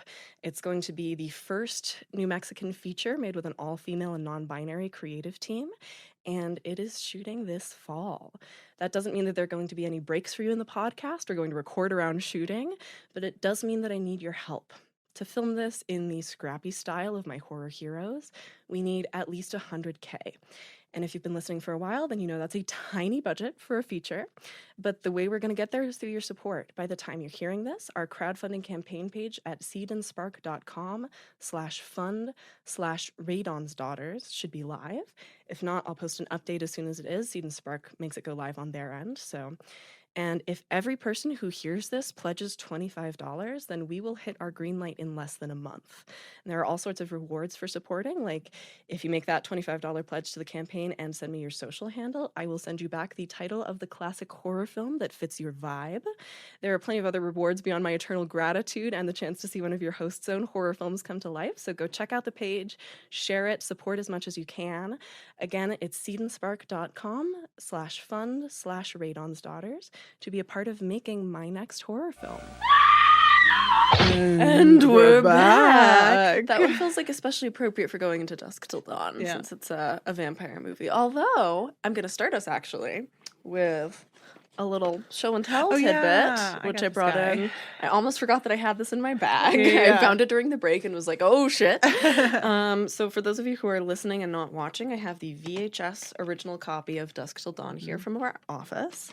And the reason I brought this in is because I found a fact on IMDb about the original VHS, and I was like, sounds fake. Let's see if there's any way I can fact check this. And then I turned around behind me and was like, look at that. It's the Dusk Till Dawn VHS. Oh my god, that's so funny. Fact turned out to be true.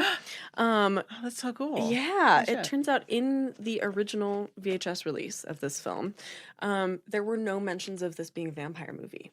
It is pitched as if this movie has absolutely no supernatural element, which I thought was so fascinating. If you look at the back, it's like the geckos head south to a seedy Mexican bar to hide out in safety. But when they find the bar's truly notorious clientele, they're forced to team up with their hostages in order to make it out alive. Oh my god, so it's funny. Presented like it's like a gritty heist movie, essentially, which like it starts out that way. Point. Yeah, it totally is. Oh my god, that's so but funny. I thought because like hopefully that wasn't Trav's fact, right? But I thought it was kind of interesting because like I feel like even though I hadn't seen it, I knew it's a vampire movie. And I feel like that's like an essential. But you're so right. It looks like Rodriguez, Tarantino. Like you look at the cover, it's just like it all feels like a very action-y movie. So the way this was advertised and what you see on screen completely different. Which that's so funny they never advertised that interesting. way. Yeah. Glad we had that. Yeah, which I was like, that can't possibly be real. The vampires are such an essential part of it. Obviously, like you what pitch it people, that way, right? No. Crime drama. Imagine someone just rented that VHS and just like, you're in for an adventure. So speaking of should we bring Travis in? Speaking of screaming out of fear. All right, Trav, take the hot seat, baby. Oh, I'm nervous now. I feel like I depend so much on Al's energy. I don't know how to do this. I'm back. Hello. You're back, baby. Hello. Welcome. I'm back. This is weird. Isn't this it feels weird. This I know. feels wrong. Which seat is hotter? Yours was actually hotter. I hate that. It's okay. I also burn hot, so it's fine. Well, I fucking hate that. I was so hoping this would be my opportunity for vindication. But No. Great. No vindication. Hi. Hello. How are you? I'm falling apart, Travis. How are you doing? All? Aren't we all? Happy birthday. Thank you. I'm so happy you picked this. Thank you. How'd you like watching it? I had such a good time. Fantastic. Hit me with your fact because I had so much trouble trying to choose which tidbit to start off with, which is why I didn't actually give a tidbit earlier, because I was like, I have no idea what Travis is going to pick, and I don't want to give the same tidbit. I don't want to give the Trav tidbit because then I'm going to feel like I'm not creative enough. So I didn't give a tidbit during Al's segment because I wanted to make sure I wasn't going to give away their tidbits or anything they were going to talk about. So you're fine with giving away my tidbits. No, we already touched on it, that the lore is that From Dusk Till Dawn was going Right. to be under the Tales from the Crypt Right, banner. Right. Naturally. Which also, our boy Peter Jackson's The Frighteners was also going to be under the Tales from the Crypt banner as well. Oh my god! So it would have been Demon Knight, From Dusk Till Dawn, The Frighteners. Dope. What a That all lineup. comes from like a 2015 Bloody Disgusting article Love. and like a wiki thing. I trust Bloody Disgusting. I think now it's kind of in limbo of what that actually was. The thing that Al didn't touch on is that Tales from the Crypt was also executive produced by Richard Donner and Robert Zemeckis, two powerhouses in the late 80s and early 90s. Weird. So I think it was one of those, my own headcanon for these horror things was Tales from the Crypt was so big in the late 80s and early 90s that if you were a horror writer or a character actor or something like that, that was always, you could have always done that. Yeah. And I think even in the back of his mind, and don't quote me on this, I feel like Robert Zemeckis was like, if he's approached with a script, he could have always tossed it to Tales from the Crypt. That makes sense. Like he wanted to originally direct The Frighteners, but then that all kind of fell apart. So then in the actual history, like you were talking about, financing fell through, or Quentin Tarantino maybe wanted more money or whatever. Yeah. So that went away. Tales from the Crypt ended up doing a sequel movie called Bordello of Blood, Right. which looked amazing. okay. If you ever want to watch that one, Yeah. light yourself up a jazz cigarette and watch it because it is bonkers. Talk my language, buddy. But it did so bad at the box office that then Tales from the Crypt and Zemeckis were like, we're done. Can't do it anymore. Yeah. So that's that whole big thing of Interesting. that. Because again, Tales from the Crypt was so big. Arnold Schwarzenegger directed an episode. Yeah. Whoa. Arnold Schwarzenegger directed an episode. My God. Michael J. Fox directed an episode. Oh, that's weird. Yeah. I mean, again, Wow. that's why this show was so important. It was Yeah. also, it was an HBO show when HBO was new. So I think it's technically the first it's HBO. Not TV. It's HBO. It's HBO. Oh, I hit the thing. Well, now I hit the thing. So you see how hard it is It's not very hard. to. I feel very confined in yeah, here. I know. You want to be expressive, and then all you're doing is attacking the microphone. I'm just attacking the microphone. Yeah. So that's my tidbit, is that Tales from the Crypt is so important because, like, if it wasn't for Tales from the Crypt, you probably wouldn't have Sopranos. Like, HBO wouldn't have original programming. Wild. Yeah. That is wild. And now, here's my fun fact for From Dusk Till Dawn. Uh-huh. The sheriff in the beginning, Yes. played by Michael Parks, is a reoccurring Quentin Tarantino character called Earl McGraw. Oh, yeah, yeah. Also shows up in Kill Bill Volume 1, as well as Grindhouse and Death Proof. Yeah. And this is full of little Easter eggs. And Full I've little got Easter a eggs. whole Easter egg tidbit section, which I believe that's one of them, so I'll take that out. But I've Fantastic. got plenty more for you, Travis. Oh, can't wait. I can't wait. How much do you know about the backstory making of this film? I will let you explain it because I know a pretty big one. Okay. And I'm pretty sure Yeah, if anybody's I- listening or watching and has also loved these movies and the stuff that you guys have talked about on the podcast, especially the last like 4 episodes, Yeah. it's great. Yeah. It's great. Yeah. Yeah. Should I trade back with Let's trade back. with my better half? Yeah. Perfect. Yeah. All right. Thanks, everybody. Let's get that better half back in here. Better half? Slinked out of that chair. I'm back, baby. Sorry, minus the beard. I'm so mad that your seat is not as hot as mine. I said I'm cold-blooded. But I'm the one who's always cold. That doesn't make it. Do I just have a fever all the time? What is this? You expel your heat in some way, you know what I mean? And I hold it in because I'm always the sweatier one on the inside. We're like opposites. So true. Disgusting. Yeah. Now that you've I'm learned always about our the- body temperatures. Yeah, let's move on from that. So sorry. Trav knows so much about stuff. Oh Get my him God. without notes. What's that like? What's it like remembering facts, Travis? What's it like pulling this stuff from your brain? Must be so nice. I used to be able to do that once upon a You time. still Not do anymore. I gotta read things go in, they go out. Yeah. It's like that old song, "The worms crawl in, the worms crawl out, the worms play pinnacle on your snout." It was in the Scariest Stories to Tell from the Dark. It was like the last page. It was a little song, and then we sang it at Halloween when I was a child. Homeschool Anyways, child. okay. No Oh, God, childhood. Yeah. You had No childhood. other stories to tell. Not for the pod. Save True. Save it for Kathleen. Yeah. So I told you I have a tidbit. I'd held on to saying it earlier because I didn't want it to be Trav's tidbit. Yeah. We've now confirmed that it is not Trav's tidbit, so I can now give you said tid. Salma Hayek. I know. That's why I was like so surprised you've never seen this before, just for like her. I mean, everyone's kind of like heard it. Yeah. I figured you were gonna have. Yeah. I figured this was gonna be this. I figured that was going to be the reaction. Like, totally had this. Yeah. Yeah. Hard agree. I will, as you said last time, I immediately was like, okay, so I need to dress like this character. And then I was like, I can't come in literally wearing like a metal bikini to work today. Yeah, unfortunately, because we do go to the office afterwards. So this was like the closest I could get. I know, I love this fit too. But yeah, Salma Hayek as Santanico Pandemonium, which... Okay, first of all, I was getting very frustrated as I was taking notes because I kept seeing the characters' names spelled different ways. It was Santanico in some places and Satanico in some places. And I was like, is this just like a bunch of gringos not knowing how to fucking spell this name? Yeah. And then I watched till the end credits, and it is in fact Santanico in the credits of the movie, which the reason that doesn't make sense is because her character is named after a Mexican exploitation film, nunsploitation film from the 70s called Santanico Pandemonium, like satanic pandemonium. Which what this tells me is Quentin Tarantino got the Spanish wrong in the script, and nobody had the heart to tell him, and it became someone told him, and he didn't care. Fuck you. Yeah, which I see that in my head. Despite the fact that this is a film directed by Robert Rodriguez, who is himself a bilingual person and whose first film was released in Spanish, her name is Santanico, which is nonsense. But so, that's actually not my fact, though. I just had to like rant about that for a second because that's a great fact. That was just like me going down a like bilingual wormhole. Yeah, it's so funny. It's fit. I feel like weirdly that fits, and that definitely is we blame Tarantino for that. Yeah, we can all tell what happened behind the scenes there. But it's also just again so funny to me that nobody was able to like stop. You know, and that you think like some of the things that slide through that you're like that. You would think even Salma Hayek because she is from Mexico, but Santanico.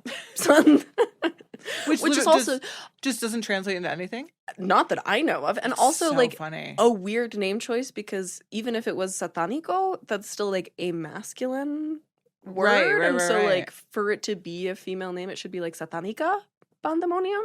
But you know, it's fine. It's fine. Do you think a bunch of illiterate, the whole thing, illiterate people, truly, were just that was like the character driven thing that like it didn't make sense because it's just a bunch of these dumb biker dudes and like they didn't even know how to spell things. Quite possible. I will be honest. Before it came to the end credits, there's a part of me that was like, is it possible that it's just Danny Trejo is pronouncing it weird on screen? Right. Yeah, because it sounded like when she came up, he was like Santanico Pandemonium, and I was like, did he is there an N in there? But anyway, so I got real hung up on the spelling of that name. Rebound. Anyway. It was a 5-hour movie for some reason. How that happened? You know? I did rewind and rewatch her introduction scene like 5 times. It's sure fine. You did. So we're going to be watching the privacy of your own home. I had to make sure that I had all the details. So, Salma... oh my god, that's so good. For her casting. Yeah. She was afraid of snakes. And do you know about this? No, I was just wondering if she was. I loved this story. So she was so scared of snakes. I've actually seen 2 stories about this. Again, this comes from IMDb. Part of the reason why I always give a qualifier to IMDb stories is because they do have to be approved on the back end, but anybody can go into like IMDb Wikipedia. And submit something. Yeah. So it is like Wikipedia. Most of the time it's accurate. It sometimes is not. So I don't know, but here's the story. Yay. So we know for sure that she was afraid of snakes. That much has been established in interviews. Okay. We know for sure that she went to therapy to overcome it for this role. Oh my gosh. For this role specifically. The part that is according to IMDb is that Robert Rodriguez tricked her into doing this by telling her that Madonna was interested in the role and was fine with the snake. And no, that's so sad because she's like fangirling. And I'm like, okay, I guess I will. Yeah, and she's like, well, I don't want to lose it to Madonna, so I guess I'll go to therapy and get over my fear of snakes for this role. Selma. So what a baby. What a baby. But the tid continues. Okay.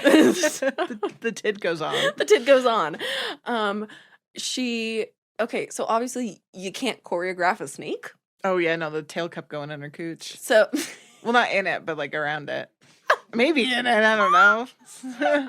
You watched a different cut of this movie than no, I did. The little tail was like, because It's again, they true. just like No, try it and does. hold on. They don't have arms. Yeah, they don't have They are arms. an arm. They are just one big arm. Yeah. But can't choreograph a snake, so there was no choreography for her entire dance routine. That was all just they put the music on and were like, Salma, And she do just your went thing. for it? Which, like, first of all, can I just say, as a director, No. I think that's incredibly inappropriate. Like, Yeah. she did an amazing job. That's Is not your her job as job. a director, to make sure that your performer is not being just like She's like tossed blocking. out in a metal bikini wearing an animal she's terrified of with no idea what she's supposed to do, and you're just telling her to improv. Like, yeah. I think that's not what you're hired incredibly for. unfair to her. Yeah. Also makes it all the more impressive that she gives the amazing performance Well, she did. it's like it is the thing people talk Yes. about with this film. Like, if you don't know it, especially. yeah. You know what I mean? There's such this like build up, because like after that, it all kind of like she's like the switch point of everything. That to me is like the pinnacle of the movie. Absolutely. And Damn, they didn't choreograph it at all. And That makes me feel bad. the tid continues. Oh God. To Does add it get worse? I don't know. Depends on We'll how you be the feel about judge. it. Yeah, up to you. Tell me how you feel. So to add another layer on top of that, according to Screen Rant, which I also trust as a source because that's usually based on interviews, she was actually hypnotized while performing that scene to be able to work with the snake, because she was like, Oh, that yeah, was I her went to therapy? therapy. I went to therapy for several months to get over it, but like I'm still scared of snakes. I still don't want to like be dancing mostly nude, wrapped in a giant python with and also, no choreography. I was gonna say, like, that's the thing too. If your whole, like, that seems like so many different full focused things, right? Like, exactly. Yeah, like any one of those things would take all of your attention. yeah. Oh my God. Did she just like black out? Literally. Oh So no, that makes me feel really bad watching it, because it's so I'm good. so Why did you ruin but the it does dance? like it's kind of it does now, because I knew that going in. There is like a degree to which like there's something about her eyes in it that does have almost the this blank. like yeah, she's got the doll eyes, man. She does, and I Oh, feel like poor it like thing. adds to it a little bit. Yeah. But yeah, I'm honestly really mad that they did that to her. I think That's it's so fucked incredibly up. like, even if it wasn't intended to be cruel, I think the effect on the performer is cruel. It yeah, that just shouldn't happen. Just shouldn't happen. But I know I wrote you last week asking what kind of snake Loki is. This is why, because I wanted to. It's a Burmese python. It's a Burmese python. The snake performer I wrote down is albino Burmese python, and his name was Reticulous. That's a great name. Reticulous the snake. Oh, little buddy. Yeah. I think snakes are so cute. I forgot we were know. gonna bring in Loki today, and I was gonna hold him for a second and put him in here. Oh He's my so God. tiny compared to he's a ball python. So they even though he's like 4 feet long. Yeah. I think He's a he's a slim she, boy. but Is he? I'm pretty sure, because Aw. usually the females are a little Locat. bit, are a little bit, Locat. To be fair, Loki canonically is like kind of has like different gender bendy. yeah. So We I think love. it kind of like fits, for the character. Yeah. But I yeah, love that. that's so Ugh, yeah. So no. this is part of why I held off on this tidbit, because it's like so many tids rolled into one, and it just Yeah. like keeps adding on top Holy of it. And I shit. was like, it's gonna take too long to get into if I try to do it as just one mini tid to start off with. no. So Oh God, you really kicked us off on a sour Pow- note. a powerful, potent sour note. No, it's good, but it's sour.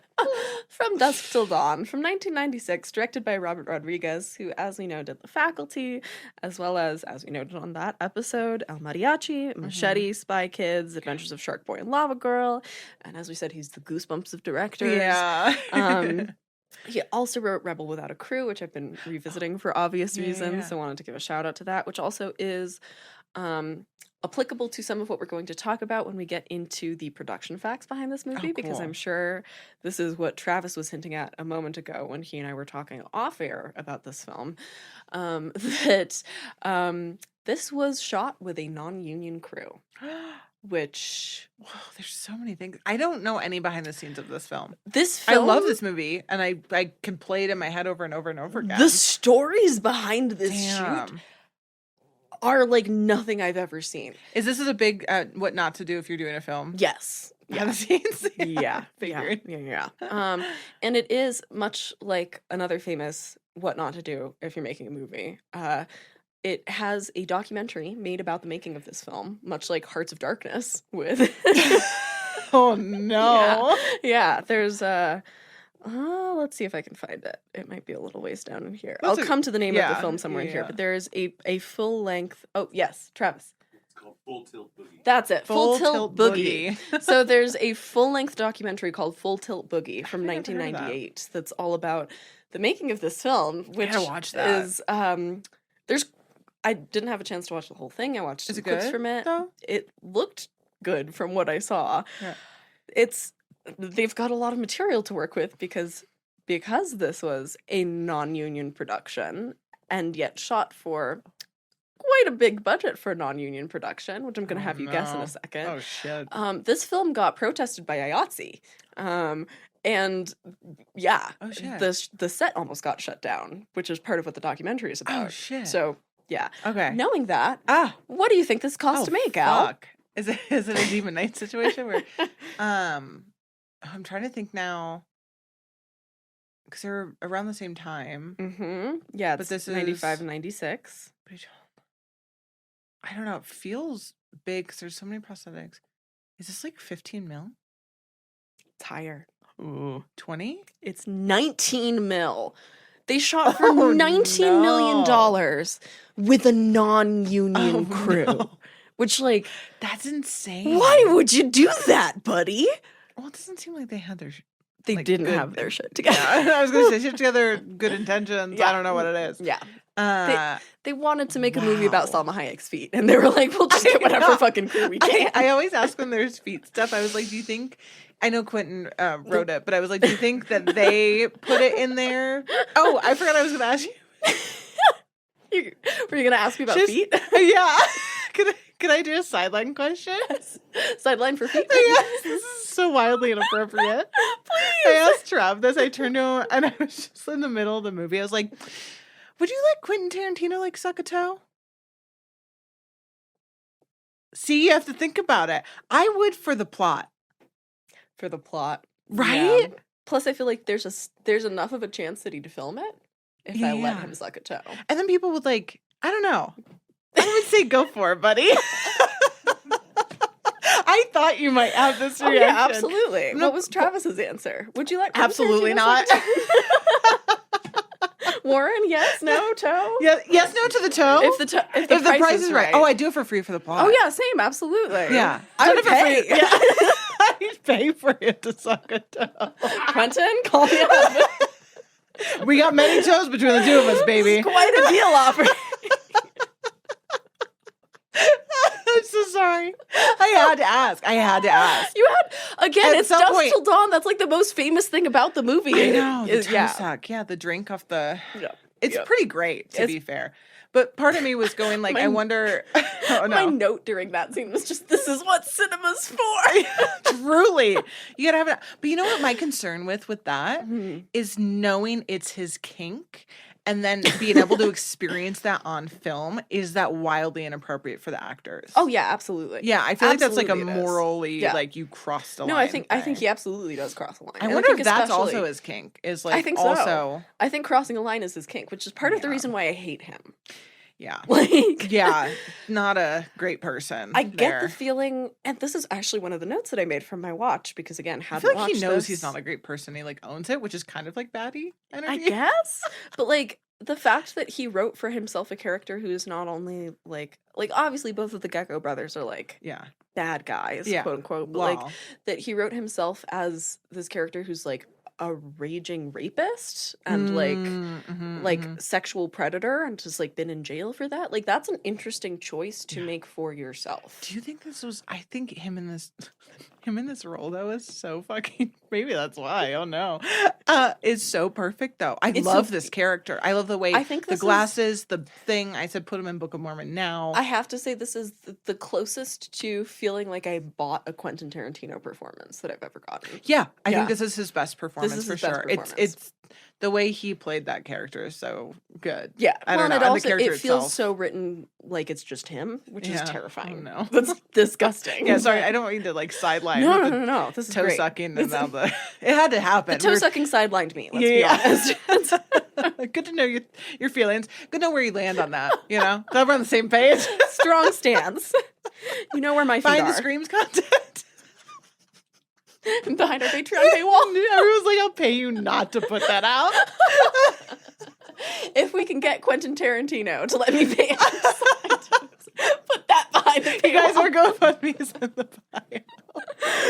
The trick is I just kick him in the face once he's down I was there. gonna say, yeah, I'd probably do something a little sinister. Once we got him in here. I would pay to watch that content. Yeah. Oh my god. Sorry. Sorry. We got way off track there. Ooh. Woo. Oh my god. I didn't know where to put that question, so I just figured get out That of was the way perfect now. place. Yeah. There's no Really horrify people at the start. great. We love. Oh my god, I have so many notes for this movie. There's I feel like I didn't have a lot, but I had meaty stuff. Oh, yeah, you did have meaty stuff. So this is from a concept and story by Robert Kurtzman, whose name we know ring a bell? Kurtzman. Yeah, co-founder of King and B, along with Greg Nicotero and Howard Berger, baby. He also co-produced this film and did the special effects, which in fact is why this film exists. Do you know about this, Travis? Yes, thought so. Trev This knows was everything about this. this Again, was the his one that I birthday thought face. he might bring in. This film, he created, Kurtzman created the concept of this film specifically to showcase K&B makeup work. That was where the idea came from. It makes sense, right? Yeah. It's like everything was created for this special effect Oh my God, that's so showcase sequence, essentially, which is also, here we get to it. Yes, I was right. Quentin Tarantino's first paid writing assignment. Wow. And That's crazy. they struck a deal where, because obviously I As long as believe, he had feet. as long That as was there were the deal. feet, as long as he's sucking on toes, as long as they're Selma Hayeks. So I think that he at this point had already sold the scripts for True Romance and Natural Born Killers and one other, but he'd never had an assignment to write a script for pay. Oh, gotcha. So this is his gotcha. first time writing a script for Yeah. pay. Yeah. And the deal that they strike is that Tarantino is going to write the screenplay in exchange for $1,500, That's wild. tiny amount, and make up for Reservoir Dogs when the time came. Which I do think, Oh. as much as I fucking hate Tarantino, I think that's a really cute story. Yeah. And they go on to do it. So that's, the famous ear cutting scene in Reservoir Dogs. Yeah. That's K&B Studios. And that was one of their first on-screen gigs, basically, was doing the makeup for Reservoir Dogs as part of this trade that they had established with Tarantino for him to write the script for this. So That's so funny. that's so Wow. full circle, right? I know there's so many little like things like that you would have never realized if this didn't happen. That this wouldn't exist. Yeah, it's like a What Trav was filmmaking saying, too. dominoes. Yeah. So we're gonna go through some of the actors. Yeah. We literally The- can't go through all of them because this is like the most Stacked. ensemble of ensemble casts. Yeah. In fact, to such a both of degree these. that I noted that the Wikipedia page for characters from this film links to a separate Wikipedia page just for characters from the Dusk Till Dawn Oh my God, franchise. stop. So that's how Yeah, extensive that exists this if anyone is. wants Yeah. to. And there's also, I wrote down, just because I'd never seen this on Wikipedia before, there's like this vaguely snarky little note that like is like next to it.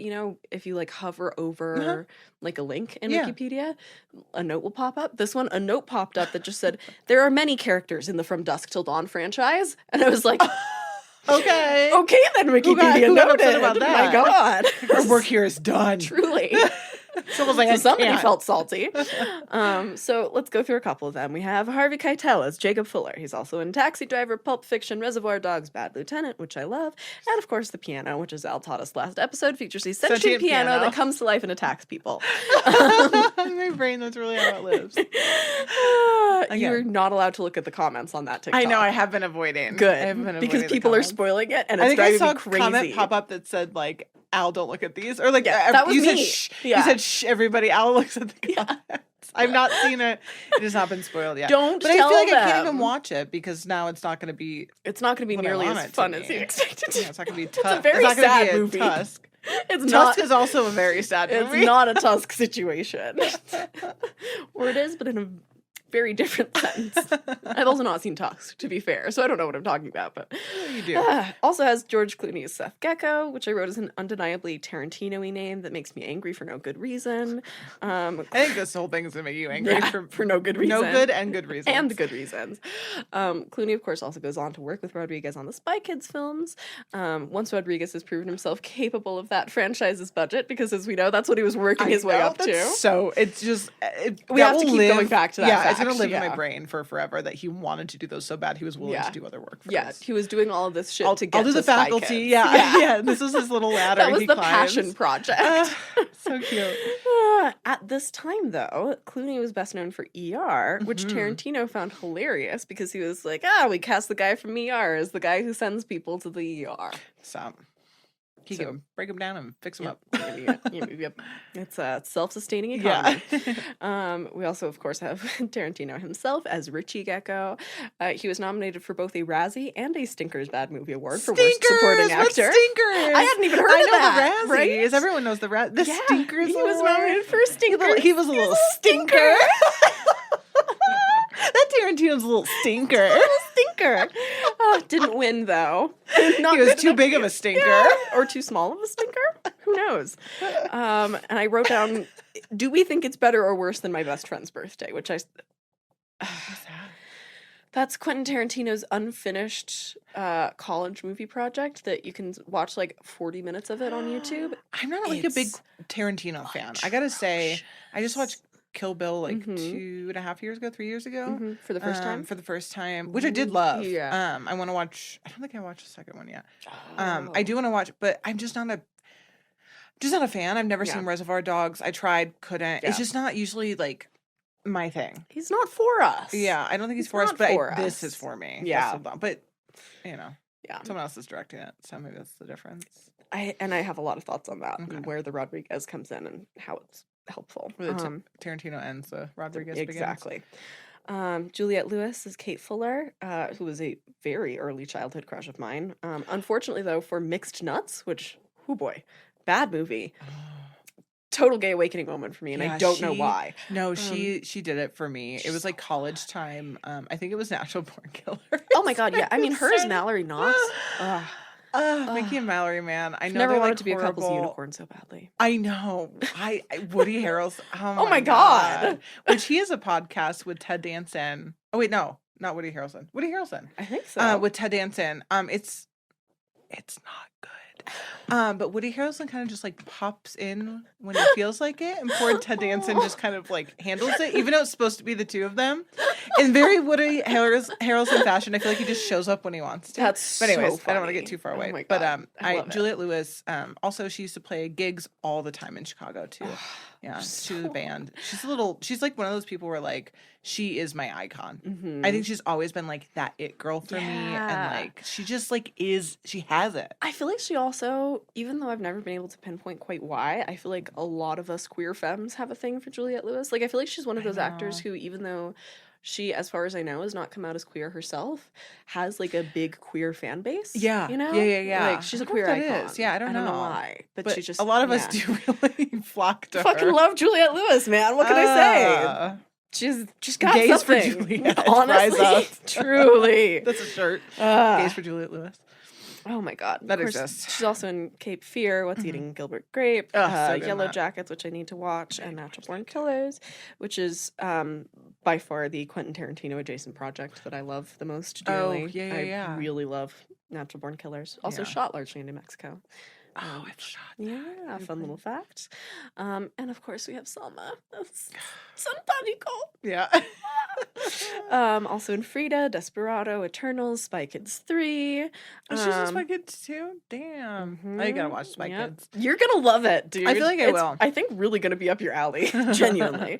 Although apparently this character was originally going to be called Blonde Death.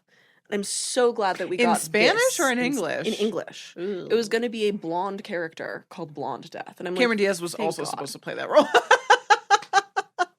Fucking Plot twist, swipe it every up, role is everybody, going to be played by Cameron Diaz. Cameron Diaz as Richie Gecko. Oh my God. She would crush if she was every single actor. I would love to watch the Cameron Diaz one-man show of Dusk Till Dawn. Yeah, she would actually crush that. That's a wild. She's every vampire and everybody that they're attacking. Yeah. Great. There's obviously Cheech from Cheech and Chong. Yeah. In oh my God, 3 different roles. So good in this. What an icon. Fucking eats it up. So he's Chet Pussy, obviously. Yeah. He's Carlos at the beginning, and he's also customs agent Oscar Marin, which we see that on his name tag, which is actually Cheech's dad's name, who was an LAPD officer. Oh. So it was like a little notch. shout He's out like, I to got him. somebody. I got a name. I got a name for you. Bring my own badge. Honestly. There's also makeup wizard Tom Savini as Sex Machine. I have the biggest crush So unsurprising. on that man That's in this role. so unsurprising. As soon as he came on screen, I was like, Al's got it oh bad. my God, he's so hot. I think I said that watching this again. I'm just like, Sex Machine. That's so funny. He does it So for not me. my type, but as soon as he came on screen, I was like, I could tell. Yeah. Yep. Yeah. Yep. I love him. Of course, we've got Danny Trejo as Razor Charlie. He's so tiny in this. I've never seen him look so young. I He know. looks so innocent. He looks like you could just snap him in half over your leg he's a little baby bit. Trejo. Yeah, baby Pre-tacos. Pre-tacos for sure. Pre-tacos Trejo. And of course, we also have Tito and the Tarantula as the Titty Twister House Band, which they also appear on the soundtrack alongside the likes of ZZ Top and Stevie Ray and Jimmy Vaughn. We've got both I love Vaughns. Stevie Ray Vaughan. Not surprising. This is produced by Dimension Films, which we talked about way back at the beginning. That's the kind of weird offshoot arm of the Weinstein Brothers production empire. That's what it is. I was like, who is it attached to? Which they're also the ones who did Scream. So they're that's Dimension. They're the ones that everybody would jokingly call them dementia films. Yeah, that's what it was, the dementia films. Which I I didn't remember love. the joke. Think about that all the time. I felt like I of all people should know this, and I did not know this, so had to throw it out here. I'm curious if you knew this, but the title is actually a reference to drive-in movies, which I did not know. There oftentimes were signs advertising shows running from dusk till dawn at drive-ins, which I was miss like drive-ins, man. I know. I feel like that fact might sit way back in the recesses of my brain. 'Cause I used to ringing a drive-in bell. We need more drive-ins, especially in New Do. Mexico. There used to be so many here. There was actually we had one at the Downs for a while during the pandemic that's like been shut down since, which is very sad. But anyway, That's had cool. to shout that out. Thing is, moving into writing, Kurtzman wanted to direct this himself. He did not want this to be a Tarantino project. Oh. And I pulled quotes from him. We're going to talk about how it ended up being made the way it did. Oh, cool. I think he's very gracious about it, but I also He get the seems sense like a that nice he's dude. not super pleased that he wasn't the one who directed it. Yeah. So, he said, it was about 1988. I wrote a 25-page treatment. I wanted to direct, have it be like a low-budget movie, a confined type of movie, where you confine the characters and setting and some sort of like a siege film. I wasn't going to do a gang movie. At the time, vampires weren't overdone, so I came up with this idea of a south-of-the-border strip club run by vampires, which love. What a Great concept. Yeah. Great high-concept Yeah. pitch. I wrote the story, and originally my partner on the project was John Esposito. He's the screenwriter who wrote Stephen King's Graveyard Shift, and he was going to write the script, but Graveyard had just gone into production, and he went away to location for about 3 months. We didn't want to wait to get the script written. Oops, and I just lost my place. Almost back, so sorry. Somebody stall. Didn't want to wait to get the script written, so we started putting word out that we were looking for a script writer. A friend of mine, Dave Goodman, and these guys knew Quentin through friends like Lawrence Bender, and it took about 10 years to get it off the ground because I wanted to direct it, but I'd never directed before, so it was this vicious cycle with studios where they like kept dangling money in front I was of them. almost going to ask you before you even gave me that quote. Is it because it is hard to you got your caught in the wires there. It is hard when you're known for one thing. It's To like a make that studio's not going to transition. want to trust you to Yeah. do it. I feel like even with Kevin Williamson too, it's like, obviously he's like proven himself now. Right. So is Kurtzman, Right. But like, and even Ernest going from cinematography, at least Exactly. that's like a closer, thing.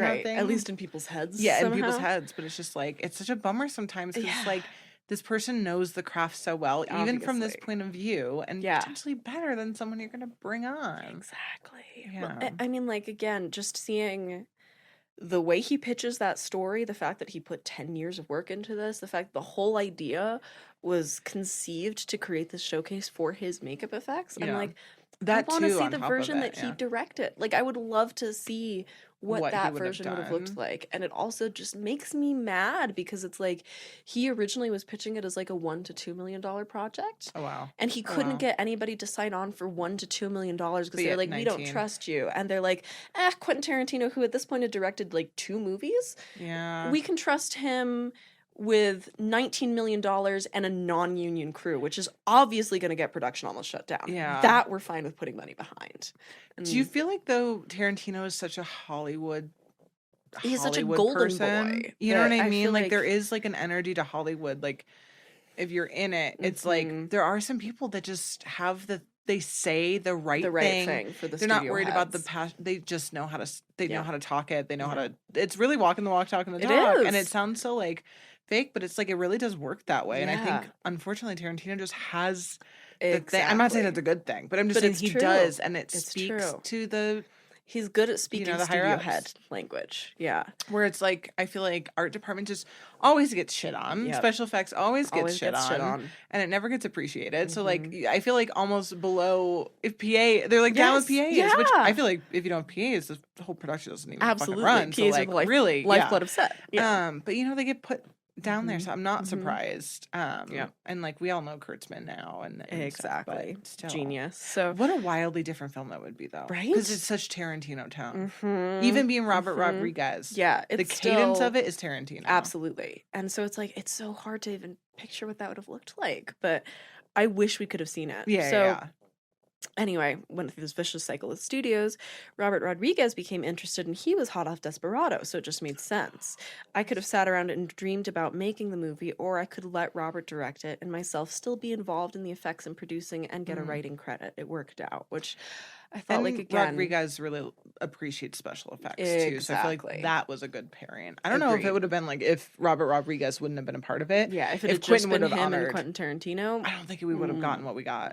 because again, We might have not even gotten vampires. I could see him completely yeah, taking that part yeah, out. it might have actually just been Yeah, this. yeah. The it's original just VHS version. yeah, it's just George Clooney with a gun. Yeah. Like, that's the whole movie. And Quentin with his feet. yeah, Quentin with his feet, George with his gun. Yeah. That's it. Yeah. Yeah, that's pretty much a Quentin Tarantino movie right Yeah. there. So I just like wanted to shout out Kurtzman because again, I think that's like he's being so generous here, but like it breaks my heart for him a little Yeah, bit. yeah. Especially after putting a decade of work into it. And apparently one of the things that he kept hearing from the studio when they would like almost give him no. money and then not, Oh no. they kept being like, the script is too raunchy, which like of all of the critiques to Pause. have coming from Pause. Hollywood. Yeah. Like Well, they like to protect the outside image. Right. Wild. Also Yeah. working with Quentin I know. Tarantino. Like Also, they're like, it's too much. like clearly that's not what the issue was because the end result is very raunchy. Yeah. Like, Super raunchy. yeah. So Okay. They were just trying to find excuses. fascinating, right? Bide their time. Let's see. I have a mini, only tangentially related tid. I just wanted to shout out that Kurtzman said that the witch from Army of Darkness is his favorite makeup look he's ever done because he also did those films Oh too. my God. So Yeah. Just wanted to yeah. put that in there Oh my since God. I I know gotta we're screening rewatch it. Army of Darkness. Yeah. Now that we did Evil Dead 2. And now that we're screening it at now the we're theater, screening, yeah. Here we get to my Easter tids. Tid eggs section. Easter. It's like Easter what? tids. The bunnies bringing them. The bunnies are bringing them, yeah. The chocolate covered. So I'd said this film has a lot of references to other films, and I'm gonna list a whole bunch of them off for you here. We've already talked about Santanico Pandemonium.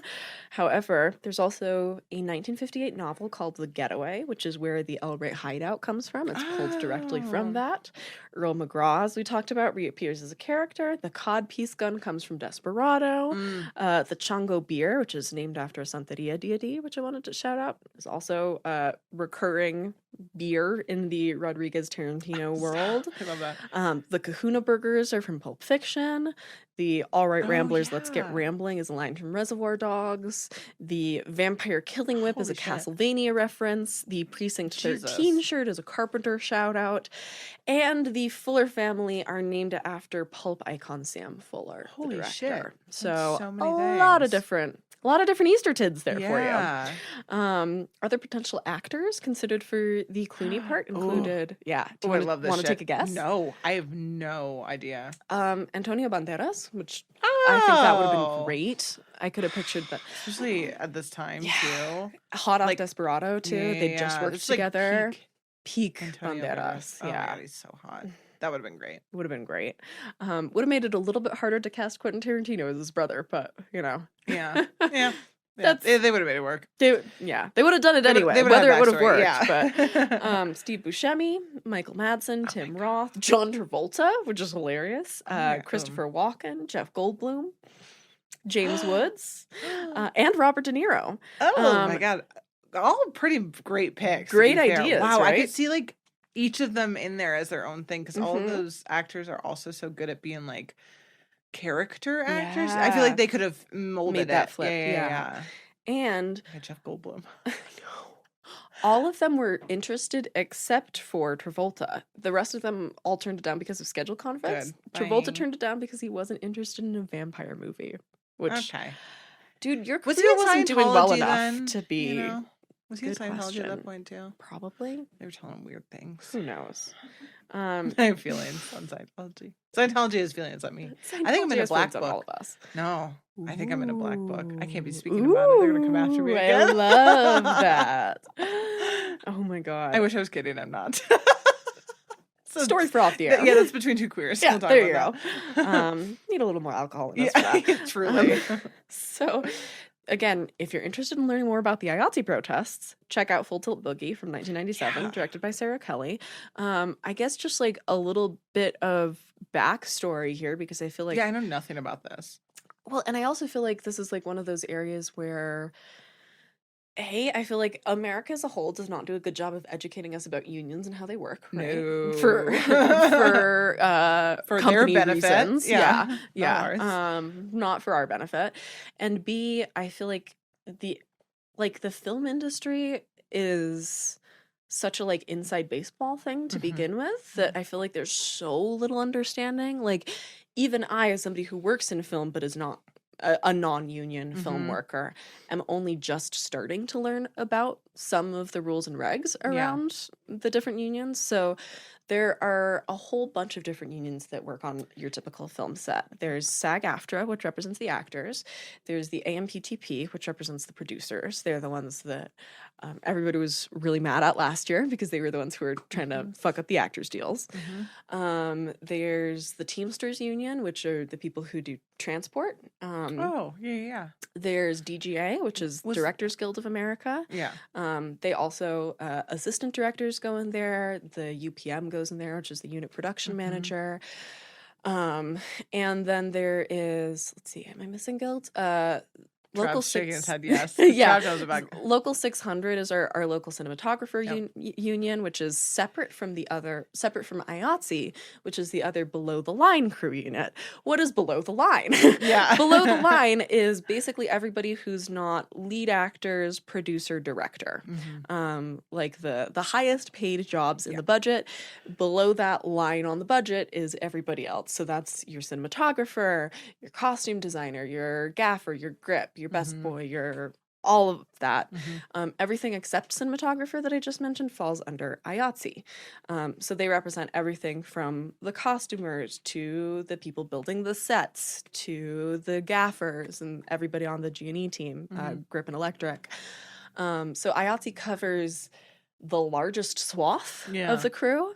They represent the largest percentage of people that are going to be on your set. They cover an enormous variety of skills, and I feel like the producers are constantly trying to shit on them, even more so than they are on like SAG-AFTRA and like the other unions, because they know that part of what they're selling is actors' faces. They don't feel that way about IATSE. Right.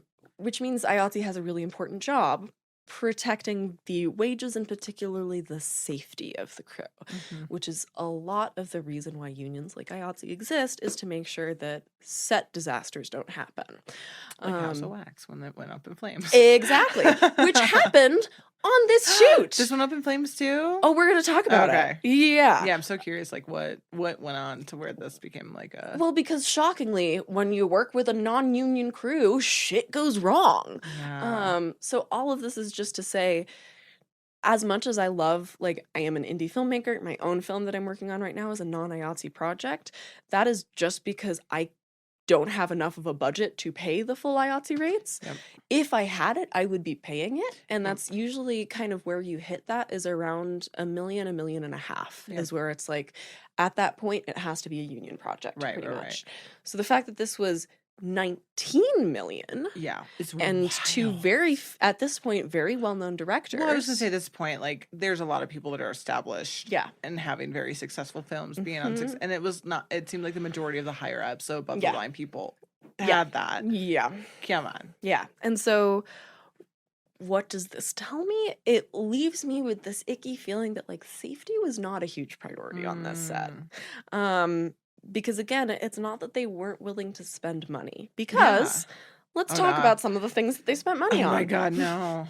So you know that that explosion scene near the beginning of the movie as they're walking away and they're like, I told you to keep a It's low my favorite profile. walking away explosion moment. It's a great one. They did it practically. Movies. There's no it CGI. Looks like it. Yeah. They had one take to shoot it because you know, there's just one set. Yeah. And so you roll the cameras and what you get is what CG. you get. The camera fucked up and they had to pause production to rebuild the entire set. Yeah. No. How many days did that cost them? Like weeks. Oh. Which again, this is why I'm like, this is why you hire a union crew when you have $19 million. Yeah. Like, at least for like the biggest stuff, like exactly. You know what I mean? Like if you're have doing a big practical explosion, this film you isn't don't small cut in that corners way. on that. Yeah. It's not like this is just a cute little indie film about it's not like this is like two this is characters an having a action. conversation around a table. Like, if that was the case, like this isn't a Dogma 95 movie. There are things you can do safely with a non-union crew. This is not that. So again, brother. It makes me mad. That's why they had to reshoot that. Yeah. So and not the only thing that went wrong, but total body count of 122, which I thought you'd enjoy. It's a pretty high one. Oh, how many? Yeah. Sorry, not from I was like, that many people died on this film. I was like, why is nobody talking about this? Is that what the documentary is about? Sorry. Did you see the light behind my eyes just like flicker in fear of like, no way, no way, no way. Tarantino murdered 122 people. And Hollywood's trying to cover it up. Sienna, we need to cover this story. He's a serial killer. My God. Holy shit, that's a huge aside. Let's move that aside. That's a huge body count for a film. That's why that's going to be one of the higher ones. I think that's our the highest yet. Highest, yeah. I think that's our highest yet. So had to shut that out for you. Not in real life, just so everyone's aware. If you're like me, stupid. It was the way I phrased it. Let's be fair. I created that confusion. Oh my gosh. So there's a bunch of debate around the crotch gun where as there always is. As there always is. Anytime there's a crotch gun, there's gonna always be debate. This was so funny to me. There were apparently a whole bunch of people who were like really concerned with the accuracy of the crotch gun because they were like, if this were real, there would be recoil and it would hurt you so bad. Oh my God, bro. Which, like, first of all, there's vampires. There's vampires. That's like suspension of disbelief like, over here. We are making films. And again, this fictional story. This is why I hate Tarantino, because his fanboys are the sort of people who will be like, yeah, sure, there's vampires, but how dare they make a crotch gun that's gonna have fucking recoil, the important questions. Like, yeah, like, it looks cool. It looks cool. I thought we were all on the same page that that's what we're here for, Jan. Yeah, maybe it's in his Senor Cojones. We don't know. We don't know. I'm just picturing a rat with a tiny little crotch gun. He's just like down there. Just shoots out like a green pea. Yeah. Yeah, little pebbles. Oh my God. Handling it like a little like machine gun. Yeah. So Tom Savini, who plays Sex Machine, was in Vietnam and said that he had apparently tested the recoil of an N16 against his crotch before and was like, you can do it. So that's I just love that something. That's his reaction to that. He's like, shut the fuck up, basically, guys. He's like, trust me, I've put a gun to my crotch before. If anyone knows, it's me. It's me. That's why I love him. Yeah. Thought that would add to your crush. Sex Machine. they also only had full body vampire costumes for 6 actors. So Whoa. all of the dying vampires are performed by the same 6 actors running around and getting into different positions, which is incredible. Whoa. They had that plus like a whole crowd of crew members and a bunch of puppets to visually beef up the numbers. A lot of those shots aren't even humans. Like, they're puppets? A lot of them are puppets. I want one. Yeah, right? Oh my god, that's so Tilt-a-dog puppet. cute. It's like the labyrinth, but gory. Yes. Ooh. I love that. I want to see Great this done tagline. as Labyrinth but gory. chimpanzee puppets. Yeah. Oh my god, that's wild. Oh my god, I gotta watch this back. Right? That. Rodriguez also loves to cam op his own movies, which I do really love. And there's a trick he uses here that he's famous for that I'm actually a big proponent of that I wanted to shout out as like, this I think is the sort of like indie cost cutting measure that's like actually effective and safe and like not putting anybody in danger, which is to cut down on the number of takes he has to do. He'll shoot continuously on a zoom lens and zoom in and out over the course of the take. So it looks like he's done multiple setups when he's only doing one. Oh. Which like smart, That's easy, great. effective. Yeah, I did that a lot on my first movie. It is a great way of like making it feel like you've done multiple setups without having to actually reset the lights. Very cool. Yeah. Yeah. So Love that. again, there are ways to cut costs that Yeah. are not burning down half your set and killing 122 people. Yeah, I was Clinton. gonna say it's not about a body count of 122. Oh my Whoa. god. There's also a little baby Rodriguez cameo. Robert Rodriguez's son Rocket had just been born at the time that this was released. Rocket Rodriguez. And they recorded him growling for the vampire dog sounds. That's so cute. How old was he? I think like 1.5. Oh, ew. Yeah. Sorry. How old did you think he Like is? a 6-year-old. Oh, would that be less gross? How'd you or get a more? 1-year-old to growl like that? I don't know anything about children, clearly. Warren? Warren's like, they How do you get him to growl? I thought they don't make sounds with it. They just scream. Warren's like, oh, that's easy. Yeah. Screams, we got screams. Oh my god. Hilariously. Oh, I love this so much. There's one image that grossed Quentin Tarantino out so much that he had them cut it, which I just love. What was it? I love. It's so Freudian. So you That can, would be the thing that can get it's them. so Okay. telling. So you can see it on the deleted scenes. So it Okay. is out It there. exists. It exists. There was a scene where one of the vampire strippers' stomachs opens up into a mouth and like she shoves a guy's head into it Oh, and like bites Dead the head Alive. off. Yeah. Yeah. So and he was like, no. toes are fine. Vagina dentata tummy too Freudian is what we've learned. Yeah. That makes so much sense. Isn't for that him. so telling? He's like, yeah. powerful women? Yeah. Fuck that Can't shit. deal with that. Yeah. Cut it from the movie. I will not It appear is in the same movie as so telling. yeah, as a vagina tummy. Yeah. Can't do it. Won't do it. Fucking Darren. Telling, right? Uh-huh. Yeah. Especially because presumably he's the one who wrote that scene, brought it to life, and then sees it in He was real like, life because they shot it. You know, he was like, people are going to think that's too cool. We can't have a vagina be the star of the show. We can't have that on this set. It needs to be me sucking a toe. That needs to be the moment. that needs to be the prime. We yeah. already have. Yeah, we've already peaked. We've already got Salma Hayek up there. Yep. Stealing my sunshine. I can't have a vagina do it. Can't Not have two a vagina vaginas. They steal can't be my out sunshine. Quote Quentin Tarantino: "Can't have a vagina steal my sunshine." I don't know why that's the quote I went with, or the term I went with. Spotlight is the word I can't think. have a vagina steal my sunshine, Jan. Okay, give me another toe. That's so funny. Yep. Whatever. Yep. He's, Yeah. you know, It's he is what he fine. is. It's He's fun to make fine. fun of It's sometimes. fine. It's okay. So grossed about 59 million worldwide, so did quite well. Got banned by the Irish censor board. Really? Because they said in the wake of the Dunblane and Port Arthur massacres that it was too violent, and I was like, that's the thing. We have like these cultural, like Yeah. weird. I forget what film I covered that did that too, where it was like, even though it was like 15 years past, they were like, Yeah. it's too soon. too soon still. Yeah. Yeah, which it's always, it's so interesting hearing those things because it's like, what does this vampire movie have anything to do with the Dunblane massacre? But at the time, it felt close enough, I guess. Triggered. Has a 63% critic score, 76% audience score on Rotten Tomatoes. So it's like very much kind of a love it or hate it. It's kind of close to Demon Knight. It it's is, like 64 yeah. or something. Yeah. That's so funny. Was not expecting that. And there were some people... I was trying to find like critical consensus, and there really wasn't any. It was very much like the people who loved it for different reasons. The people who hated it for different reasons. Yeah, these films feel like that. I did pull a reviewer quote for you though. Oh my god. Not because it's the most representative perspective, but because I liked it.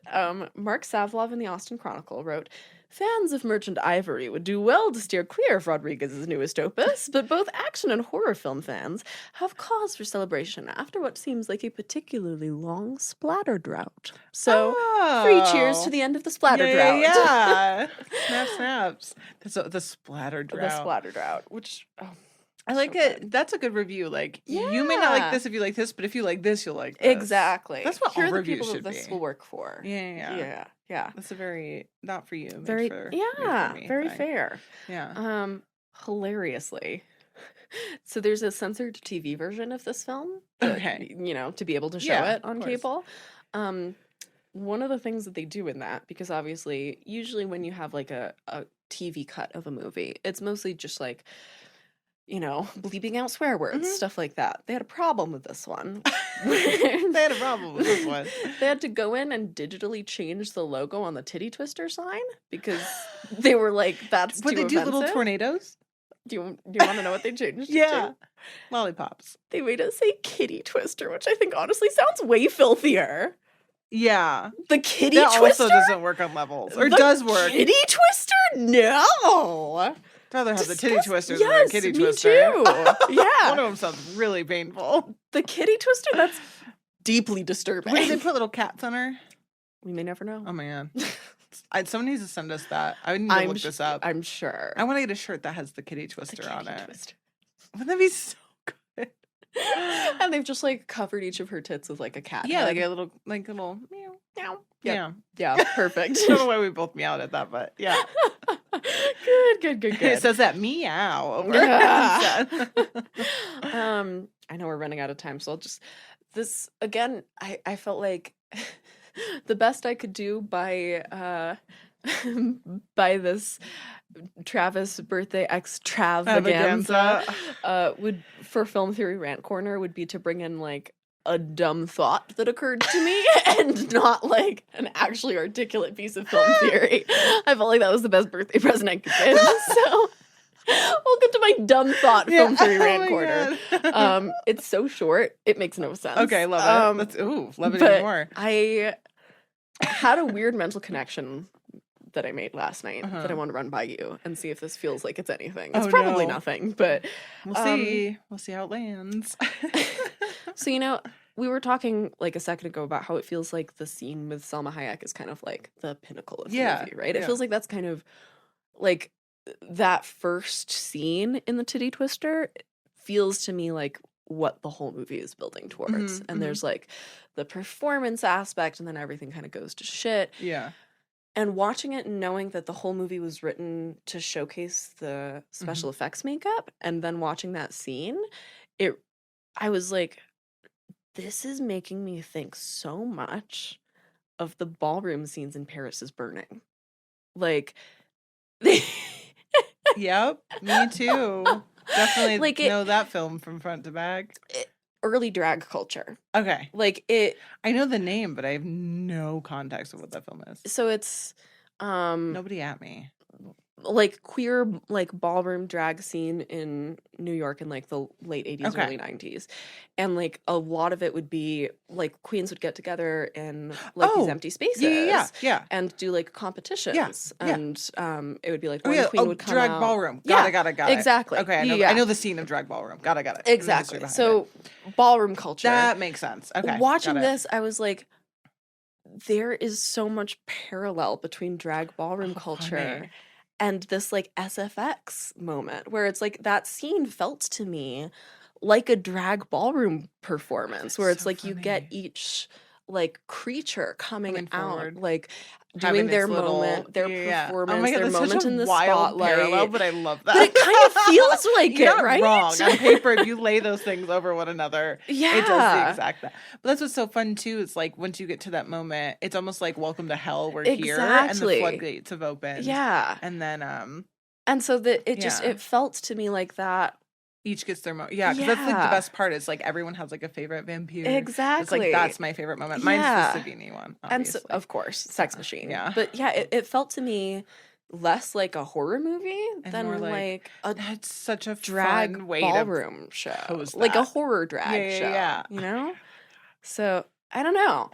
It's wild and it's such a Sienna thought, and I absolutely love it because of that. But I mean, it's also like the kind of the precision of makeup Yeah. and hair and like creating the the performance look of it and the all. performance and the like bodily expression. And it's funny because this is like so broy and masculine, and that's the Yeah, exact I opposite. love And yet they that. like come to this like surprisingly similar. Yeah. Again, the parallels of like Yeah. you lay them over one another, and Right? I fucking love that. So Yes. that's my birthday gift. It's to you, not stupid. Travis. It's just a very Sienna coded thing to say. I love that so much. I have no very like on Trav's wavelength because Yeah. Trav really got me into watching drag. that does So, not surprise. Yeah. I had a feeling. Yeah, Trav was So, the one. Trav got me to where I am today. There's my crack theory of Oh the my God, I episode love for it. you. It's very Is Trav Dusk Till coded. Dawn is just it's a just big old drag show. it's just a big old drag show at the Kitty Twister. at the Titty Twister. At the Does Kitty that Twister. not sound like a drag bar? No, we should do a Like, drag bar. Call it the Kitty Twister, and that's our drag show. Okay, we're doing it. Go to the Done. Kitty Twister and serve fish. Yeah. Yeah. For all the kitties. I don't think we can get better than that. On that note, yeah, these were fun. That was Rating? amazing. What would you rate it? Like a 4 probably. I really liked Wow. it. Yeah. It's I liked it a good. lot. Oh my God, yeah. I love that. Which, like, to be honest, it's because there was so much Rodriguez in there. If Quentin It's Tarantino, really Rodriguez coded. Yeah. If anybody had like Tarantino let cadence. Tarantino anywhere near like anything to do with Mexican culture on his own without like a Robert Rodriguez next You'll to also him, pick it. I would have. Burn the set down yourself. Yeah. There would be 122 There would, casualties. yeah, and all all the that would blood be would be on my Tarantino. hand. And Tarantino So- allies. Yeah, when I pay Tarantino to suck my dick. Yeah, when we do that, we'll let him know. He's all loud. This is when I'm gonna murder him. It's all an elaborate ploy to trick him into coming to Santa Fe so that I can kill him Just 122 vampire times. style. Yeah. I So like on that note, should we pop into what we're doing next? we time? should, yeah, Because because are we forgetting anything? I know Another birthday. I don't We think Warren's do. name fits into anything. Ooh. Yeah, Warren Sargent doesn't fit into extravaganza anywhere. No. Warren Peace. Or Renaissance. Warren's son? The The birthday Warren son. That's what we're calling it. That works. The Warren so our Renaissance. other Yeah.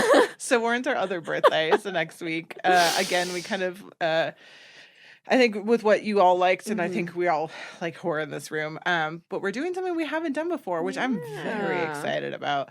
We're doing 2 because little brief history, and well, I don't even want to do like a history. Maybe we'll save it. But Warren's our resident alien. Yes. He's He's our resident alien. a resident alien. We're a very diverse crew on this podcast. You don't even have to be from this planet. Yeah, we have extraterrestrial crew. I'm gonna believe that for that. So we're doing 2 alien pairings, which I'm very excited about. Yeah. I bullied Warren into a pick, but our first pick is gonna be Signs, which I feel like is like Classic. I feel like it's so classic. We tossed And I around a haven't few seen other it. things. I think we even tossed around Nope at one point. I did know I toss threw around Nope out at one like point. Close Encounters, but we were like, that's not a horror film. Mhm. So we were kind of like battling. And one thing about me is I love to bully people into watching films I think are really good. No one talks about. So we're doing Dark Skies, which I think that's recent. Do we know? Yeah, Like that's like 2010s. 2013. Oh God, Ah, 2013. Yes, look at that. 2010s. So we're doing a pairing of Dark Skies and Signs, Signs. and I feel like for me they hit on either end of the spectrum. I know Warren definitely wanted to do Signs, and I know he just watched Dark Skies, and I'm like, don't tell me anything. Yes. I'm so curious. So, and I'm a big Shyamalan apologist, so I'm excited to do I Signs. I think he's brilliant. I love him. I think he's brilliant. He's like one of my favorite. Like he was a big reason I wanted to like direct and get into films and stuff. I just love his storytelling. Yeah, and he seems like he has fun. Yeah, he like does. let's be honest. So those are going to be our next for the Warren sons. The Warren yeah.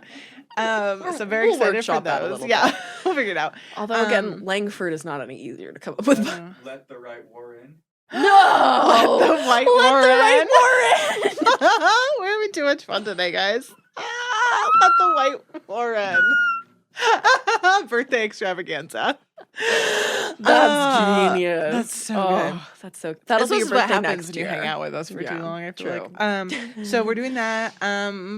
Again, just like a little shout out to Jean Cocteau Cinema. We're doing so many fun horror things. It's gonna be a good I don't want one. to I'm pretty sure during like Hollow weekend.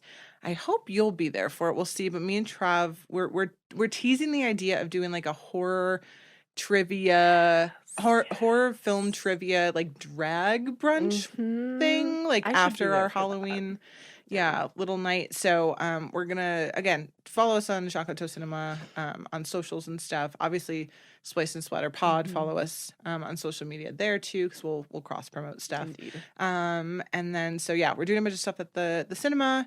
Playing Evil Dead 2, so come see that, and Army in Darkness for free on our free Monday night programming, which is so great. We're hoping to get food trucks at that, so there's actually something to do in Santa Fe on a Monday. Look at that for an affordable price. What a concept! The affordable price of free. Yeah, the affordable price of free.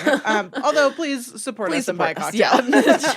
If you're watching again, I'm wearing our Splice and Splatter hoodies that say modern or classic horror on one arm and modern gore on the other, and then there's it sounds so wrong doing it the other way. I know I did do it the other way. Sorry, I don't know why I did left to right. It's right to. And we're looking at getting those online, but you guys will have seen us at Morgan Crypt already, but they will be at the Jean Cocteau Cinema if you're local. And again, we are working on getting that online store up. We're just looking at pricing and making sure everything works for everybody. So I think that's all of the things. Oh my gosh, I hope so. Thank you, Warren, for the War Renaissance. Yeah, thanks for Let the right war in. And thanks to Trav's back, and we got to all meet him. Our birthday boy. Yeah, so happy! Everyone say happy birthday, Trav. Yeah, happy birthday. He will be older. You are all in the future once again. Yep. So thank you both. Thanks Theo Schaefer for the lovely music. And until then, we're Spice and Splatter, the film podcast presented by the Jean Cocteau Cinema in Santa Fe, New Mexico, and classic horror. It's modern gore. And until next time, we'll be right back.